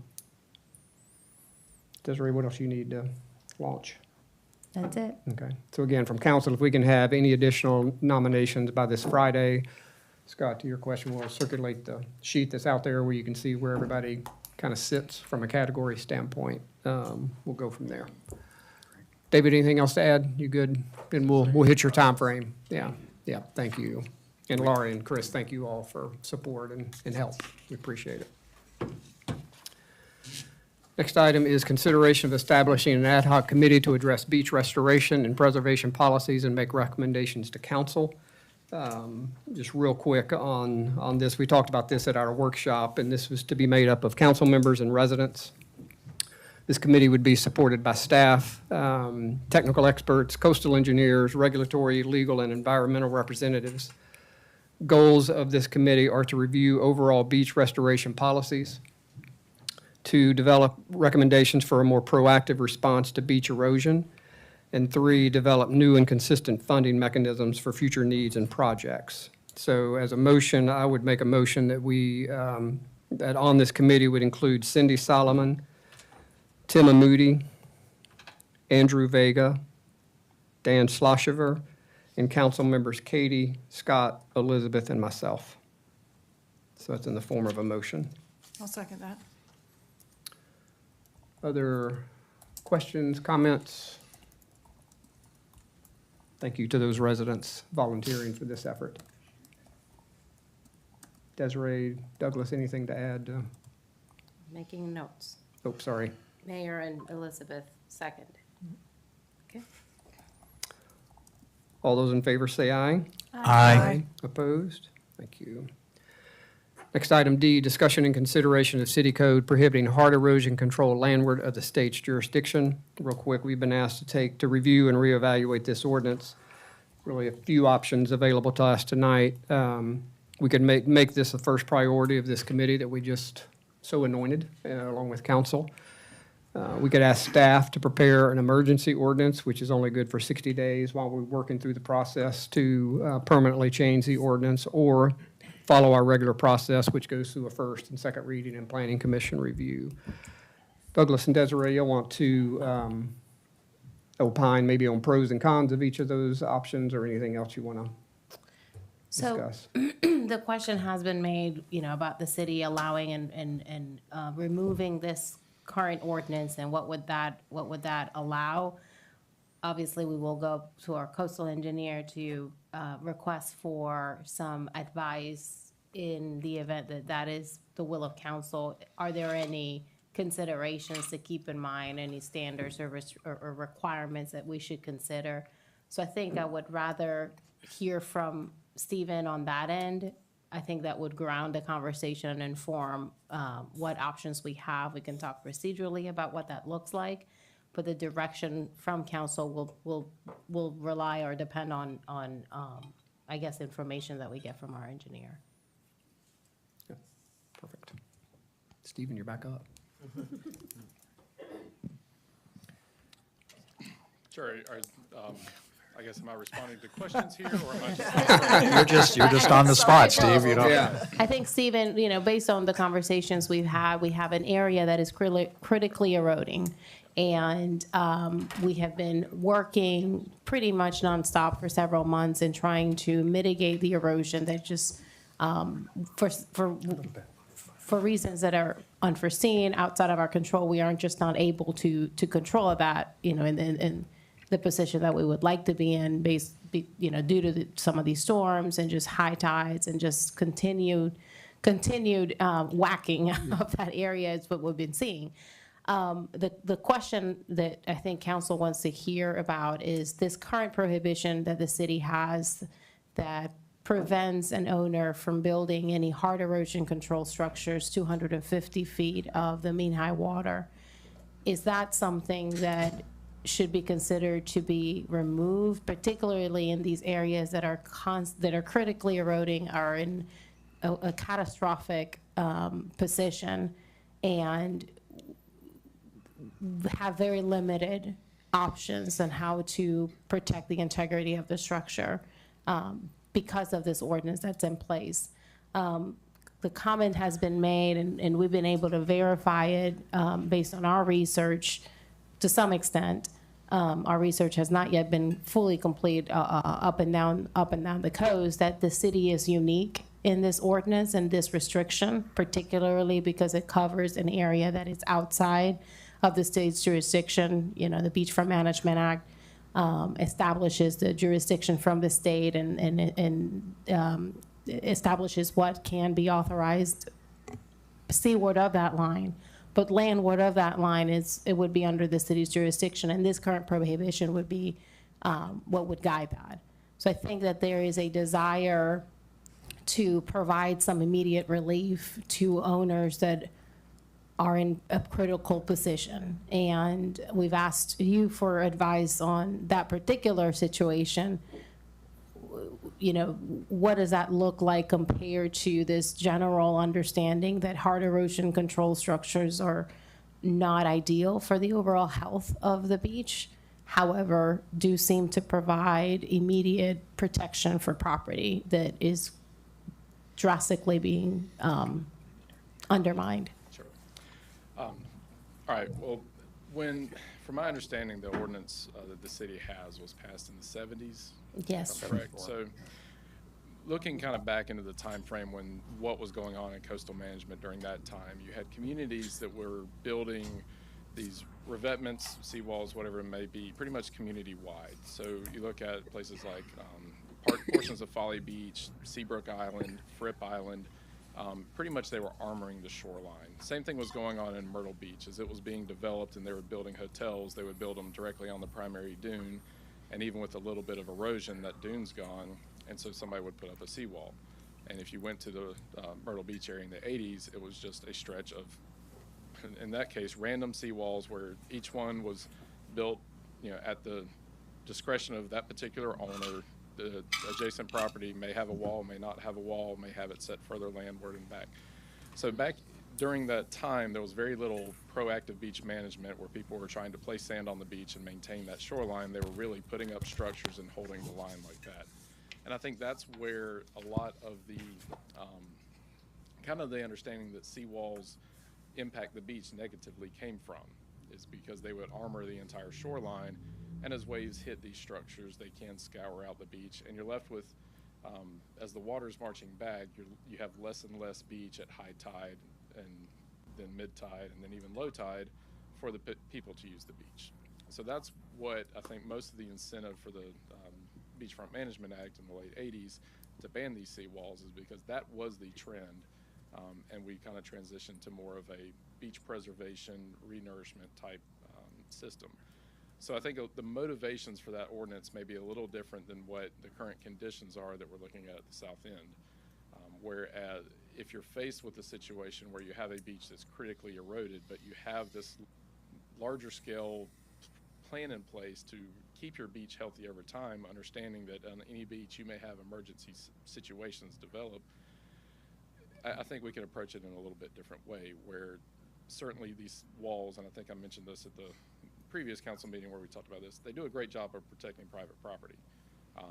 And again, the biggest question is that protection can come at the detriment of the public's use of the beach, and in this case, hopefully temporarily, until the nourishment project comes into play. I like to think there's always kind of the paperwork part of it and what things look like on paper, and then there's the reality on what things look like in the real world. So, you know, you could argue very easily that, you know, the efforts that we're making there right now under any emergency effort, you're either putting in sandbags, you're scraping the beach, you're bringing in sand. These are all impacting the beach. They're all expensive. They're all impacting the public's use of the beach. And having a wall in place is really no different from what's actually going on the beach on a day-to-day situation if the beach is in that kind of critically eroded condition. So I don't think that in what you're seeing out there on a day-to-day in this emergency condition, you're going to get a lot of difference between, again, the sandbags or the equipment on the beach and these walls being put in place. However, I would say that as an engineer, our recommendation would be these walls, if they are allowed, should be placed as far landward as possible. By placing them as far landward as possible, you can minimize the impact that you do have on the public's use of the beach. So hopefully erosion isn't trying to get, it's longer till the erosion actually gets to the wall. It's easier to place sand in front of the wall once the erosion cycle is passed or projects put in place to keep it buried. And the wall is subject to less wave conditions when the beach is eroded because it's kind of higher up on the beach profile. There's more sand in front of it. What the biggest fear I would have with putting or altering this ordinance is if one property owner does put in a wall and the adjacent owner does not, or you start to get some inconsistent either design or implementation of where they place these walls, there can be impacts to adjacent properties from either wave refraction off the structure, scour occurring if waves are bouncing off of the structure. So there's a couple of things that in practice is if these walls are built, it really needs to be built in a way that tries to kind of link the beach system together and it's not, you know, done on really an individual basis, if that makes sense. So I guess to kind of sum up, we don't promote walls. Walls are not something that our company tends to build on the beachfront. We try to do everything we can to use soft solutions. But in a particular instance where you do have chronically eroding beaches that can protect the property, and in effect, I don't see a huge difference between them being exposed for a couple of months or a sandbag revetment being there, or, you know, constant beach scraping if you're trying to maintain that on a daily basis. John? I guess a couple of comments and may lead into some questions they have. First of all, I think a distinction needs to be made between the preference of soft sand structures as a primary barrier to erosion on the beach, and what I think we're talking about here, which is a catastrophic kind of a barrier to prevent conditions like we have now. And I don't quite, you mentioned that this thing goes back many years, and it does in fact, and my personal belief is it's obsolete under current conditions. But when we have when we have a dune system, I think right now, the state goes to great lengths in determining where these lines are set. In fact, you may correct me if I'm wrong, but the setback line is, they take the erosion rates for 40 years and multiply that times 40 from the baseline, which is the dune system. So they go to great lengths to create this big barrier there. And the setback line is where they're saying, look, that's private property. We don't care what you do landward of the setback line because we've given enough cushion and enough relief there for things to happen. But seaward of that, that's where we start to say and start to be prescriptive on what you can and you cannot do. And what we have now is a city ordinance that goes above and beyond what the state is requiring. And I think we're preventing homeowners from protecting their property, and there's not a clear line of delineation of saying who's responsible for private property and who's responsible for preservation of the beach. And I think the city needs to get out of the way of letting private property owners protect their property and let OCRM and we dictate what happens landward of the setback or seaward of the setback line, which protects the beach. I think we need to get in the business of making sure we have good policy, which this committee is going to undertake, on how we preserve the beach, how we preserve the dune system and the beach system. Is that more frequent renourishments, whatever the solution may be, and let property owners protect their properties. And the only time you would ever see anything under this, if we did away with the ordinance, is in a catastrophic condition. And at that point, we should welcome if we had some barrier there right now, and we're not going through the great lengths and the great cost of trying to scrape sand off the beach and do everything possible to save property. We need to get out of that business. And so I'm a big proponent of doing something and doing something quick. I think we need, a 60-day type of moratorium while we're in the process of repealing this for good. That would be my recommendation, is that we move forward as quickly as possible with that. Blair? Pragmatically. Blair, get close to the mic. Oh, I'm sorry. Pragmatically, at the Breach Inlet area, we've got an escarpment right now. How close to the escarpment would OCRM allow a structure to be built? What's the jurisdictional line today? I don't want to speak to OCRM's legal authority, but what I understand is OCRM has jurisdiction over the beach and dune critical area, which is the area seaward of the setback line, and they have clear regulations on what is allowed, in that area. But the setback line is in the ocean now, Right. so they have now taken control of the active beach, which is to the escarpment. Correct. So OCRM, I believe, will claim that anything on what they say is the active beach, which is seaward of the escarpment line, is also within their jurisdiction now. If there is it's unclear to me if the erosion line moves back because of a storm event. I believe OCRM is not supposed to use a storm event to set those lines. They're supposed to have at least an 18-month period to let the beach adjust, or you can put a dune back. So if we put a dune back that pushes that escarpment line further seaward, or the line of stable vegetation if the dune's vegetated, then that active beach system moves. So that's a little bit of a gray area from my understanding of what OCRM would do, but you're correct that if it is active beach at the time, OCRM will say they have jurisdiction. Right, well, that's something we need an answer to, or this committee needs an answer to, because you can't create any type of an ordinance if you don't know where somebody could build something. Right. I think the simplest, the clear answer is if it's wet sand beach at the time, then a structure can't be built on it. And I would have to defer to OCRM and their legal side on where they draw that line in cases where we do, the dune does come back. Because I think if I told you something, I don't know that it carries any weight, because that's a legal question. I think, just to that point, if I can interrupt a minute, but and correct me if I'm wrong, but I think that this is an area you mentioned is gray. I think it's very gray and is being challenged in court cases, and I understand there's many foundational cases that are currently in the courts or will be in the courts very soon that are going to kind of set precedent on exactly where this line is and where the jurisdiction happens. And what I'm suggesting is that we get out of the middle of it, though. We don't have any, if wherever OCRM says their jurisdiction starts, then let homeowners discuss that and get agreement with OCRM. The city should get out of the middle of preventing anything. I would just echo that when we've talked about how this would work, I think we felt like the ordinance would be written in such a way to specify landward of OCRM's jurisdiction as determined by OCRM is the kind of simplest way out of it that we could see. Thank you.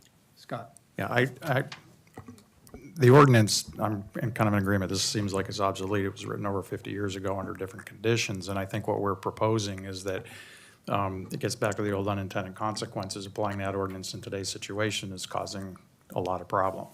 And if there are no other municipalities that have this, it does seem like we're superseding state authority. And if we can extract ourselves from this by repealing after our 60-day evaluation, it gives us some breathing room, gets us out of the business.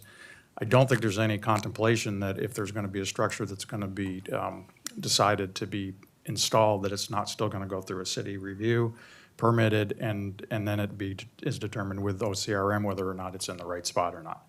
So I'm trying to find out why there's a downside to repealing this at this point. I think this was when somebody wrote this 50 years ago, probably didn't foresee the situation. I would like to see us get out of the middle of it. And if we, Scott, I guess to pile onto that a little bit, and maybe Douglas for you, let's say we did an emergency repeal for 60 days while we work on a longer term. Yeah, I want to be careful. We just put this committee in place. I mean, I don't want to dictate to them necessarily what we need, but set that aside for a second. So we put the 60-day, pull the ordinance, have a 60-day time frame, and for whatever reason, Scott, kind of to your 50 years ago, they couldn't see it, and we can't even see it maybe a month from now, what the ramification would be.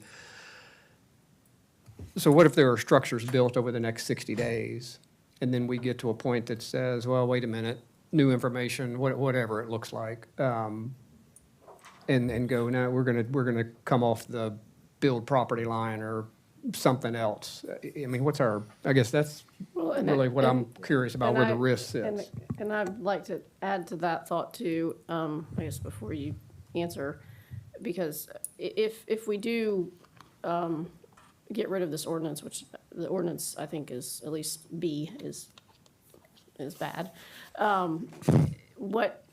If we come up, if we were allow erosion devices to be built, is it best that they be engineered to specific specifications? Yes, I would highly recommend that they be, engineered by a PE to withstand certain conditions. You don't want somebody to put up a little, 2x6 wall that will fail in the first wave. So that's where my issue with let's get rid of this for 60 days, is that in those 60 days, if we don't have anything, we're gonna end up with whatever we get. But there won't be restrictions on what we get.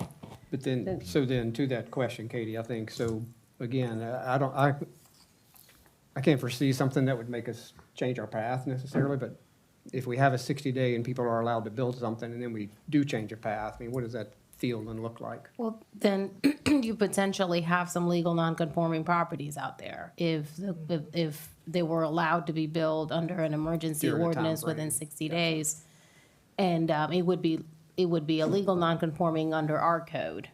It would be, we would still be saying that they could only be constructed or built outside of the state's jurisdiction. So that would be one thing. Then if the city's ordinance only changes for 60 days and then it goes back it stays in the code after that suspension, then that's the situation you would have. We would not, we would advise that even an emergency ordinance includes some provisions that would require owners to, get a survey done by, with the delineating the location of the state's jurisdiction, that it's designed by a coastal engineer to withstand some events, So we still could have those in a 60-day emergency? Yes, if the direction for us is to draft an ordinance to that effect, we can treat it the same way we did the sandbags. We establish a lot of requirements and, the owners would have to work with the city. So the same could be applied for a 60-day ordinance, 60-day suspension that then would run concurrently with the city pursuing a permanent amendment, because that would need to happen. It's just that it would be the quickest way. So we do have some provisions that we have worked on with Stephen and legal.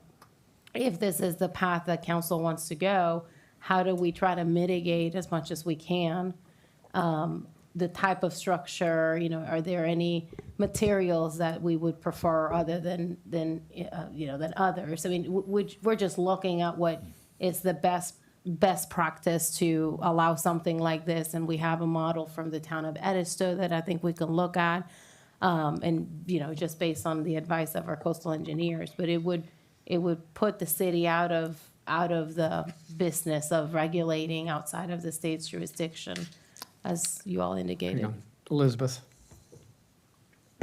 She answered my Okay. question.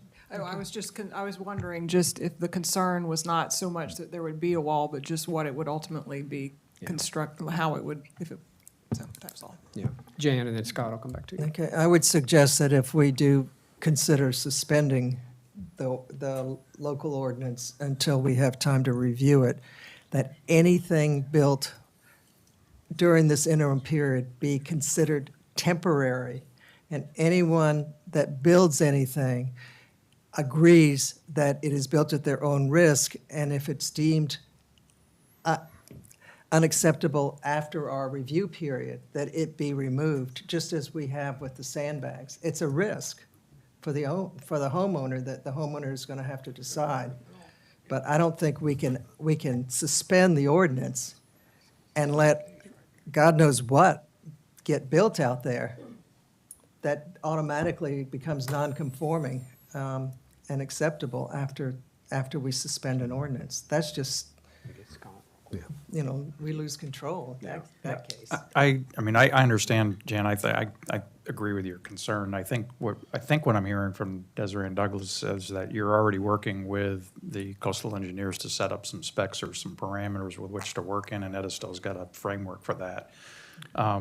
But that would be a condition of even submitting a permit to the city to make sure it's compliant before anything is given. We move that fast, I guess for me, I'm struggling a little bit with us being prescriptive, because remember, this only comes into play under catastrophic conditions, and it's us homeowners. We're putting the responsibility or the freedom for homeowners to protect their own property. If it's not designed to the right specifications, then it's not going to protect their property. But I think it's up to them to make sure they get the right engineering, the right protection. It's up to the right forces. I think what we should be worried about is that an engineer does look at it. It minimizes so it doesn't harm properties next to it, and that it's aesthetically pleasing, that you're not going to build a 20-foot wall that sticks up in the air. Those are to be the limits of what we should be concerned about. It's the homeowner. We're putting the homeowner responsible for protecting their property. Our responsibility shifts to the beach and the dunes. And so what they do, if it doesn't protect their property, then they've wasted money and effort. So partially prescriptive. But Yeah, what from if they, exactly. But as far as getting into designs, and this is we allow revetments, but we don't allow this, and the pitch of it needs to be this, the materials need to be this. I think that's getting way too prescriptive on what we should be getting into. So stay at a high level. but back to Jan's comment is if something is built that is detrimental to neighboring properties, what happens then? How do we deal with that as a city? Well, one of the things that we have discussed with our legal counsel is to include a provision that the property owner notifies their neighbors that they are intending to build a hard erosion control, whether it's a seawall or a revetment, And there is language that could be added that requires the property owner to assume responsibility in the event that erosion downrift gets worse. So there is data that proves that seawalls can be damaging. I mean, I think that's one of the things that we've heard. It's included in the Beachfront Management Act. So in order to protect that, you make sure that people are aware that these devices are being constructed next to them. Gives them an opportunity to decide what they want to do in front of their property. And then put some of the onus, or the onus on the owner who's building this to make sure that they're designing it in a way to mitigate any potential damage to adjoining property. And that is a common language that, from what we've seen, that could be included in that ordinance as a provision. And again, the city's out of that. That's a neighbor-to-neighbor issue at that point. Yeah, I would envision that it would be probably similar to the way we do stormwater management plans currently, where we put the onus on an owner to hire an engineer, a design professional. They have to certify this has been designed to not adversely impact neighbors. But we do have situations, Katie, to your point, where a neighbor will say, I get it, they submitted the right plan, they went through all the right steps, but I still think I'm being impacted. At that point, if they've complied with the city's code, it does end up being a civil dispute between the two neighbors. And that, The city's out of it. but the city's out of that kind of judgment as, trying to measure is it truly having a negative impact or is it not?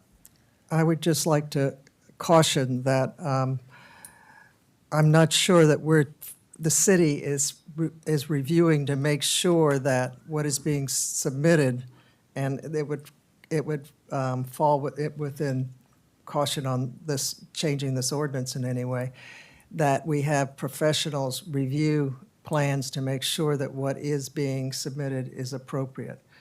One of the things that, the other question is, what if what a homeowner does fails and you've got a colossal mess out there? It happened at Ocean Club a few years ago when they had catastrophic damage under their building and put up what they thought was a new revolutionary structure. I don't even know what you call it. And Dissipation device. Yeah, Okay. it was a condition And of the it permit failed. that they be removed by the property owner. Yeah. So that So- we could add a similar provision to this ordinance, putting the onus on the owner who installs this, that they're responsible for removal in the event that it fails. I think that requiring something to be designed and certified by a coastal engineer hopefully mitigates or avoids that from happening, but certainly could happen. That's part of my recommendation for placing these as far landward as possible is to help minimize the risk of that in the future. If a structure is further out on the beach, it just amplifies the chances that those kind of impacts or failures could occur. Stephen, if an owner were to install one of these and then the active beach or water made its way to that wall, would it then fall within OCRM's jurisdiction, which strictly prohibits these, and the owner would be required to remove it, and we would be prohibited from assisting them or scraping sand? I don't know. Okay. That's, Because to me, that it almost goes against what they're trying to do, which is protect themselves. But if the water gets to it, OCRM's not going to allow. And there's several homes on Ocean now that have put up structures, and OCRM won't allow scraping there. Right. There's a question of if any structure that's put in after the 1988 Act is not a grandfathered structure. So even if it is placed outside of OCRM's jurisdiction today, if the beach or the setback lines erode into that wall, could it then become an illegal structure? And I don't know the answer to that question. That's a good one for you. I don't know.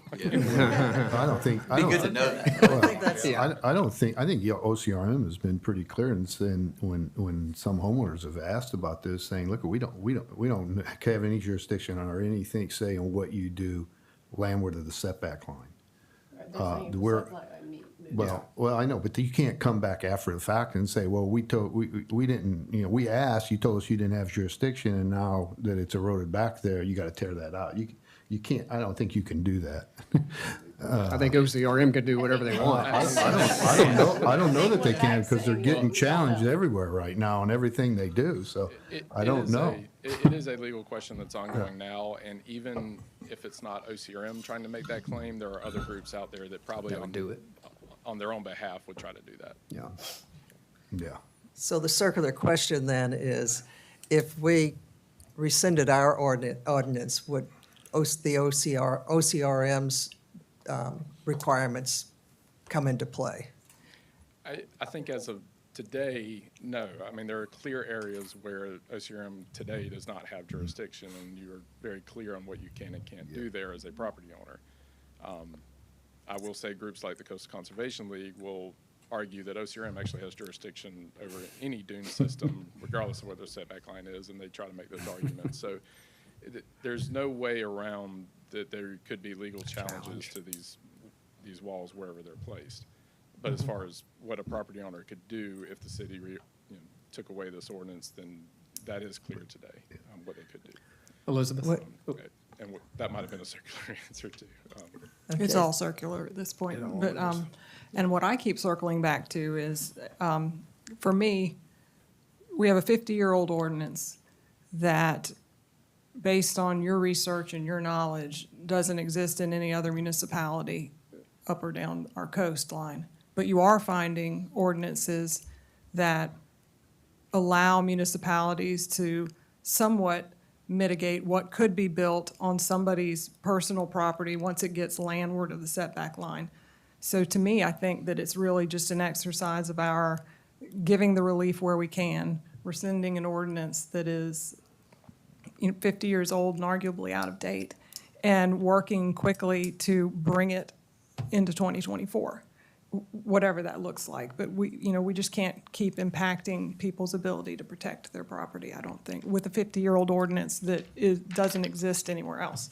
That's just where I am. But I think that's the question. What does bringing it into 2024 look like? Right, it's but not I think just so that's a simple topic as for another, yeah, I mean, I Yeah. think the Edisto looks good, I've read that, I've read their local comprehensive Hilton plan. Head, yeah, Yeah, those I are mean, decent. there are other municipalities that have trod this ground and have come to what seems like a reasonable point, and that's just where I'd like to see us end up.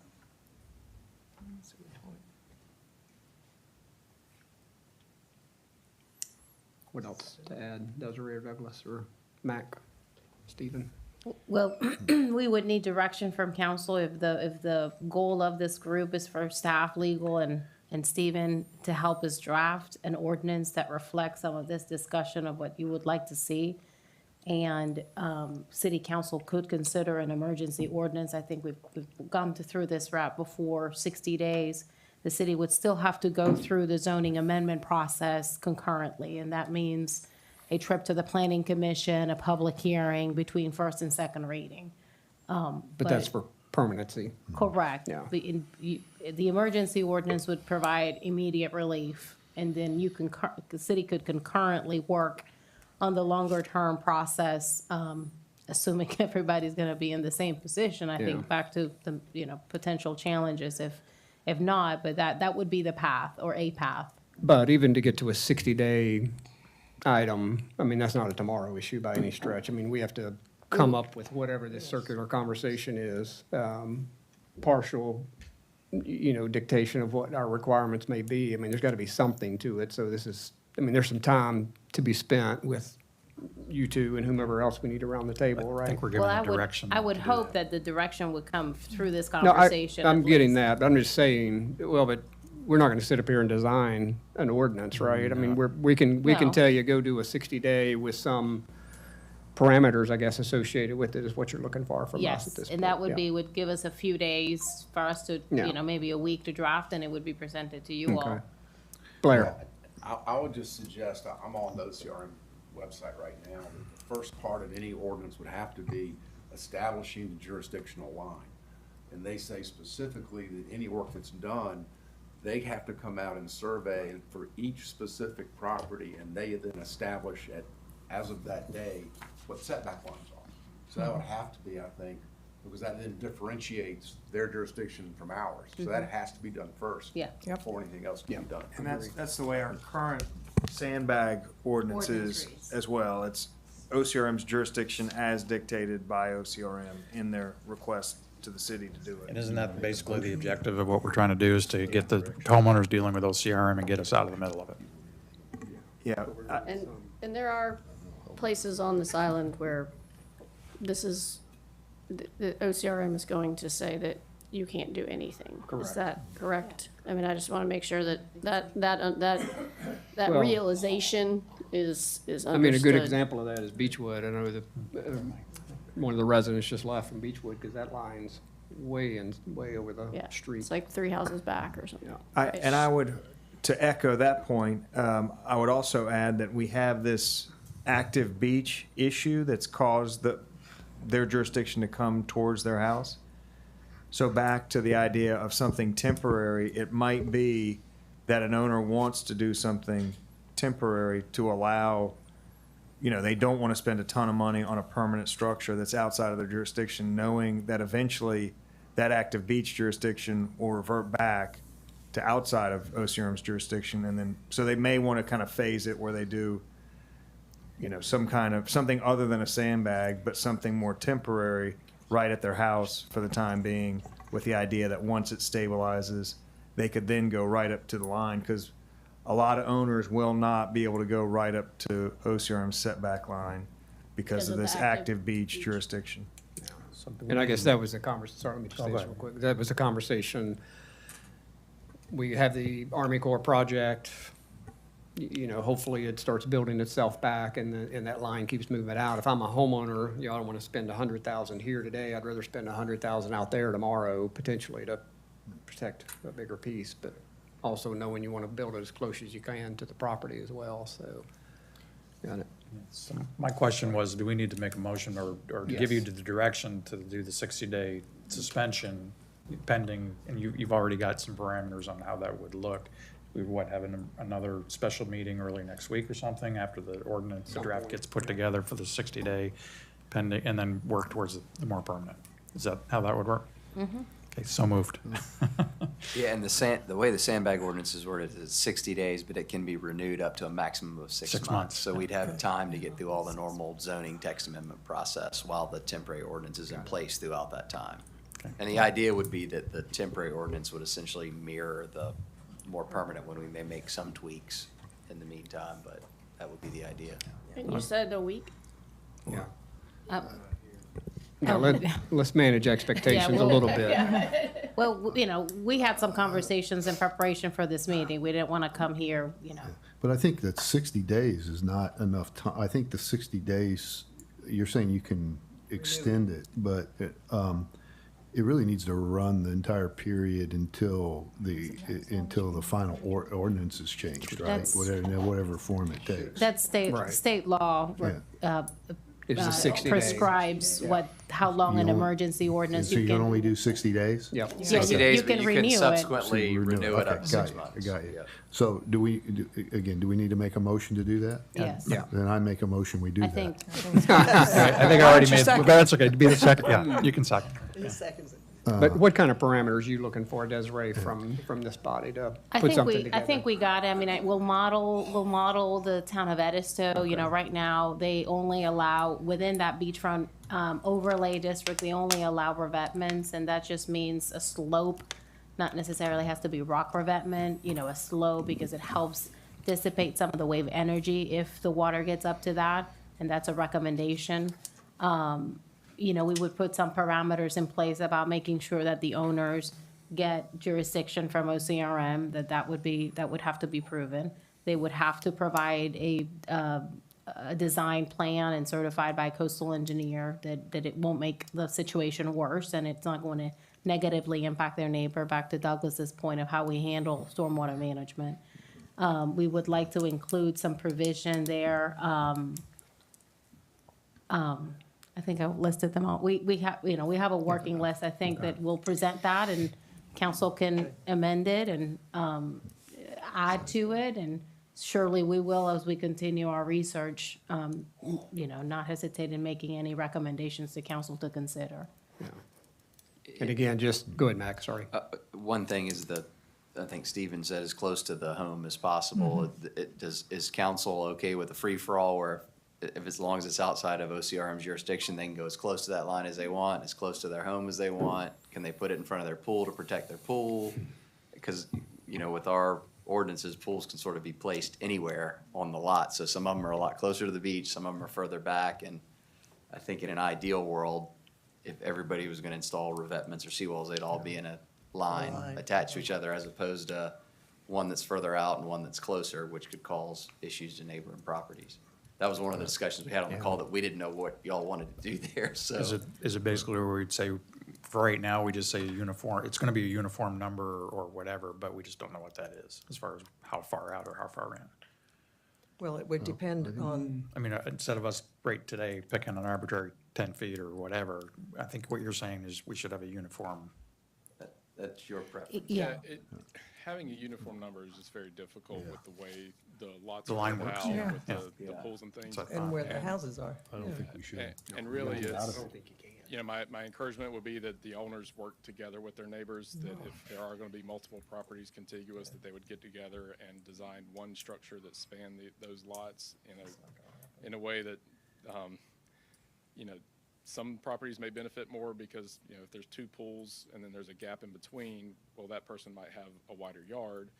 But again, it's not, the only reason that I say as far landward as possible is because it's better for the structure. It will help the structure last longer, because it will be less exposed to waves and exposed to that water for a shorter period of time. So it's really in the interest of, the structure itself and just the beach in general to have a very kind of consistent looking design structure across that area. I know that's a very difficult thing to try to put on paper. Yeah. Ashley? Would it be reasonable to just say that owners are temporarily allowed to do temporary structures until this committee that was just established determines, the best course of action? So what if they do the hard structure and then the committee says that's illegal or whatever, and do they have to take that down after that? I'm just wondering if maybe just allowing them to do temporary structures for now would be more reasonable. I'll say from kind of the construction standpoint, and we build groins and things, out in the water. I mean, there are things that you could do that are easier to pull out, just a sheet pile wall that had sufficient tieback or structural support to prevent it from kind of falling over under the kind of weather conditions that we're anticipating over the next several months isn't a hard thing to do. When you start putting in a wall and putting riprap in front of it, that gets to be a little bit more difficult to go back and remove.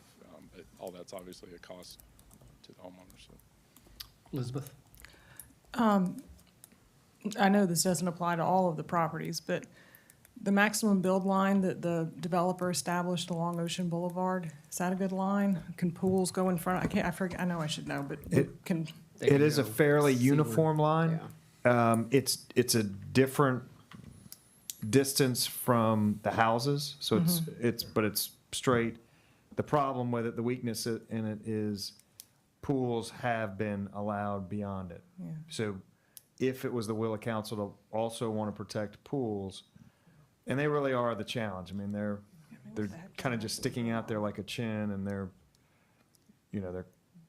really what causes the challenges. But if you wanted to protect pools, the building line would be a challenge. I mean, we've even talked about making it the building line unless there was a pre-existing pool, and then allowing you to kind of bulge out. I know Stephen doesn't like bulges, but It's an option. it's an option.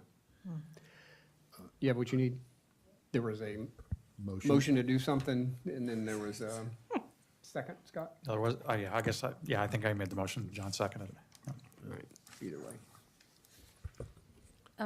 Councilmember Scott, would you, Pierce? Scott's fine.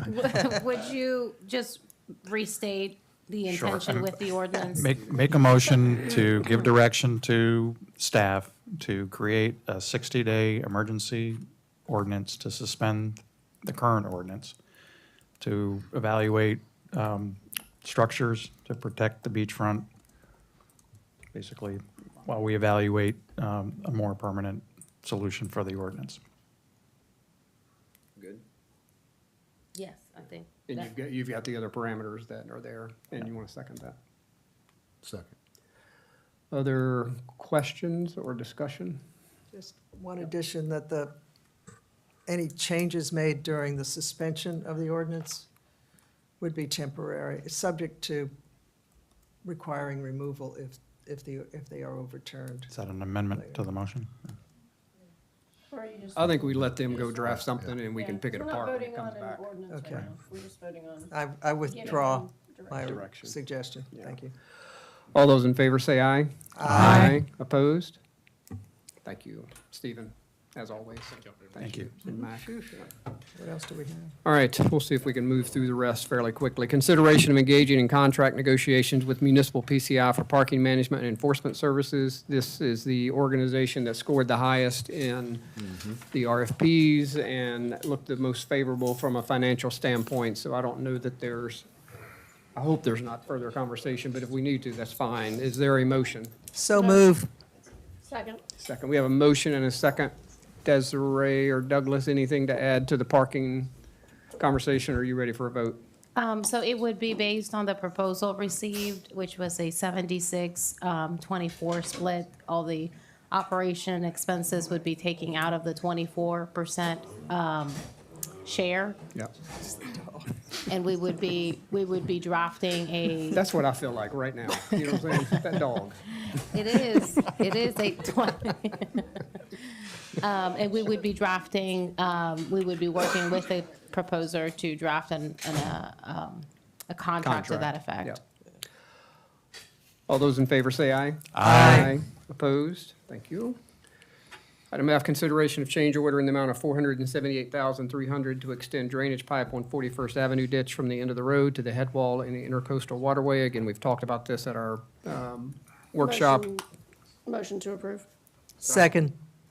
Further questions or discussion? So we do not have a budgeted amount in our FY '24 budget, but we do have bond proceeds from when the city borrowed money to do the outfall project, because the majority of this project, which is about $2.7 million, is being funded by a state grant. We have some bond proceeds that are left, that we have that are not allocated to a specific project, and we would propose that those be used to fund this change order. Do you need that in the motion? No. All right, fair enough.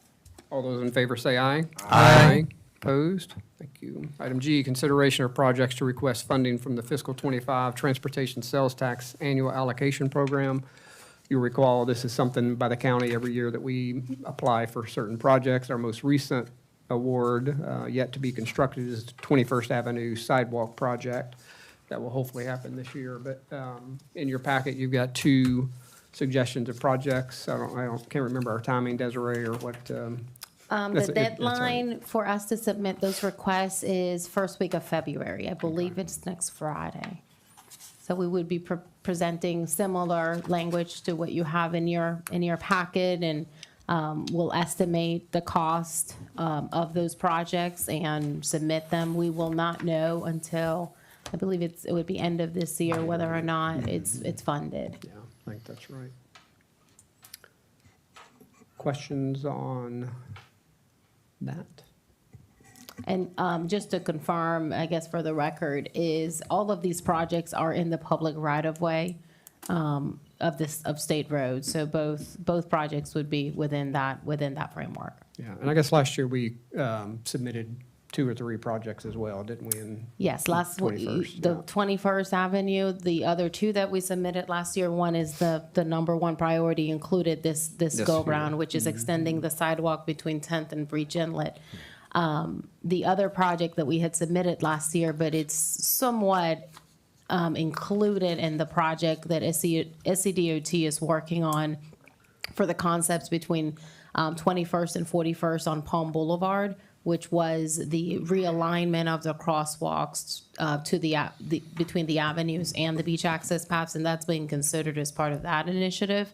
That's why we're not including it on this list. We certainly could for funding, but I think the two that we presented are more pressing and more doable from a phasing perspective. Yeah, and this program typically is in the couple of $100,000, not the millions of Typically dollars. Yeah. to 300,000. So we need a motion and a second on this one. So move. Second. All those in favor say aye. Aye. Opposed? Thank you. Item H, consideration of sole source purchase of cardiac monitors and training system for paramedic program. See where that's budgeted from. Make a motion to approve? Second. Follow-up questions or comments? All those in favor say aye. Aye. Opposed? Thank you. Final consideration of approval of funds to upfit new paramedic squad and battalion chief pickup trucks. Again, you can see the budgeted items there. If we can have a motion and a second, I'll let Desiree give a little more background. Make a motion to approve? Second. Thank you. Desiree, anything to So add? in FY20, we're in FY24. So in FY23, we had included some funds for the replacement of these pickup trucks. At the time, we did not know if those pickup trucks were going to be delivered before the end of the fiscal year, before June of 2023. Those trucks were delivered at that time, but we had still rebudgeted the expense for their purchase and upfitting in FY25. The upfit of these trucks are in addition to the purchase price of roughly around $56,000. The reason why we kept it in the FY24, we're already working on FY25, so that's why it's all blurry in my head. The reason we kept it in FY24 budget was to use those funds to upfit those trucks that we had received end of last fiscal year. So we are looking at about $30,000 to $40,000 per truck for the upfitting. Some of this upfitting is replacing existing equipment that those trucks have, and there's about $15,000 worth of new equipment that the chief is proposing that we equip those trucks with, particularly to support the paramedic operation. But so just wanted to make note that the $56,000 that are in the budget are not to purchase a new vehicle, but to use that budget allocation to upfit those vehicles we got last summer. Perfect. Thank you. All those in favor say Chief, aye. I got it all Aye. right? Okay. Oh, sorry. I just wanted to make sure with Chief that I got it all right. Oh, got it. He Chief's gave nodding. me the thumbs up, so we're good. Any opposed? Thank you. Next item, boards and commissions report. Board of Zoning Appeals, no meeting in January. Planning Commission minutes are forthcoming. Accommodations Tax Advisory Committee, actually, there was no meeting in January for that. Environmental Advisory Committee minutes are being prepared. Next, ordinances, resolutions, and petitions. Second reading, ordinance 2023-12 to amend standing committees from January 1st, 2024 through December 31st, 2024. You'll remember this is to amend our current ordinance just to have 3 committees plus the workshops and regular council meetings. This is our second reading. Motion to approve. Thank you. I'll second it. Okay, just had a comment. We had some conversation, and I think during the course of the year, we had a couple of instances where we were turning the workshop. I think when the workshops were originally designed, there was going to be a non-voting workshop, non-voting session. And I just would like to have that conversation that are we still intending to have that to be a non-voting?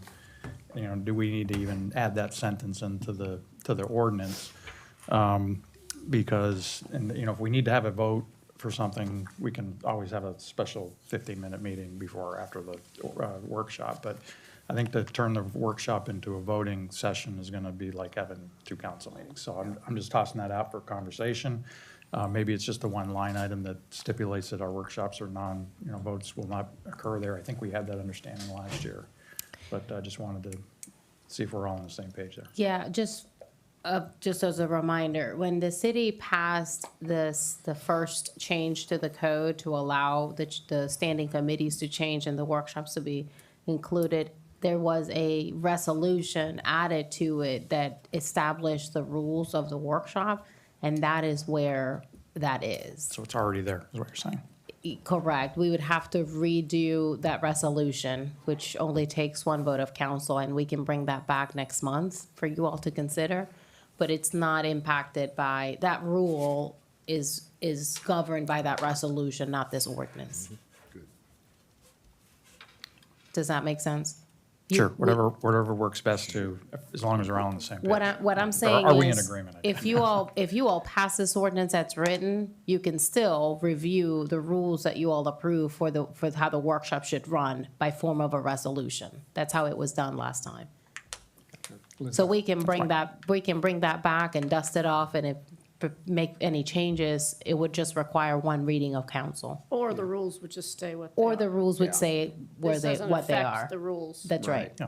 Correct. Yeah, I mean, I personally like the no voting and workshops, me, but Elizabeth? I'm new here, but I'm wondering, how much longer do we want to limp along under the temporary ordinances? I mean, these One seem- more year. One more year, okay, that's what we're doing? Are No, you being serious? You don't know? Okay, being you don't know either, yeah. I think don't we know, I mean, just they keep seem to be, Tweaking and adjusting either the workshop schedule or content. So, I mean, I think we're getting close to doing something more permanent. but- okay, yeah. I think I would- that's I a would like good to see that. question. I think that the structure that we have now is pretty good with the way it's broken out with administration and public safety and public, whatever we Facilities, call it, thank yeah. you, facilities and services. Seems like it's working pretty well. Yeah.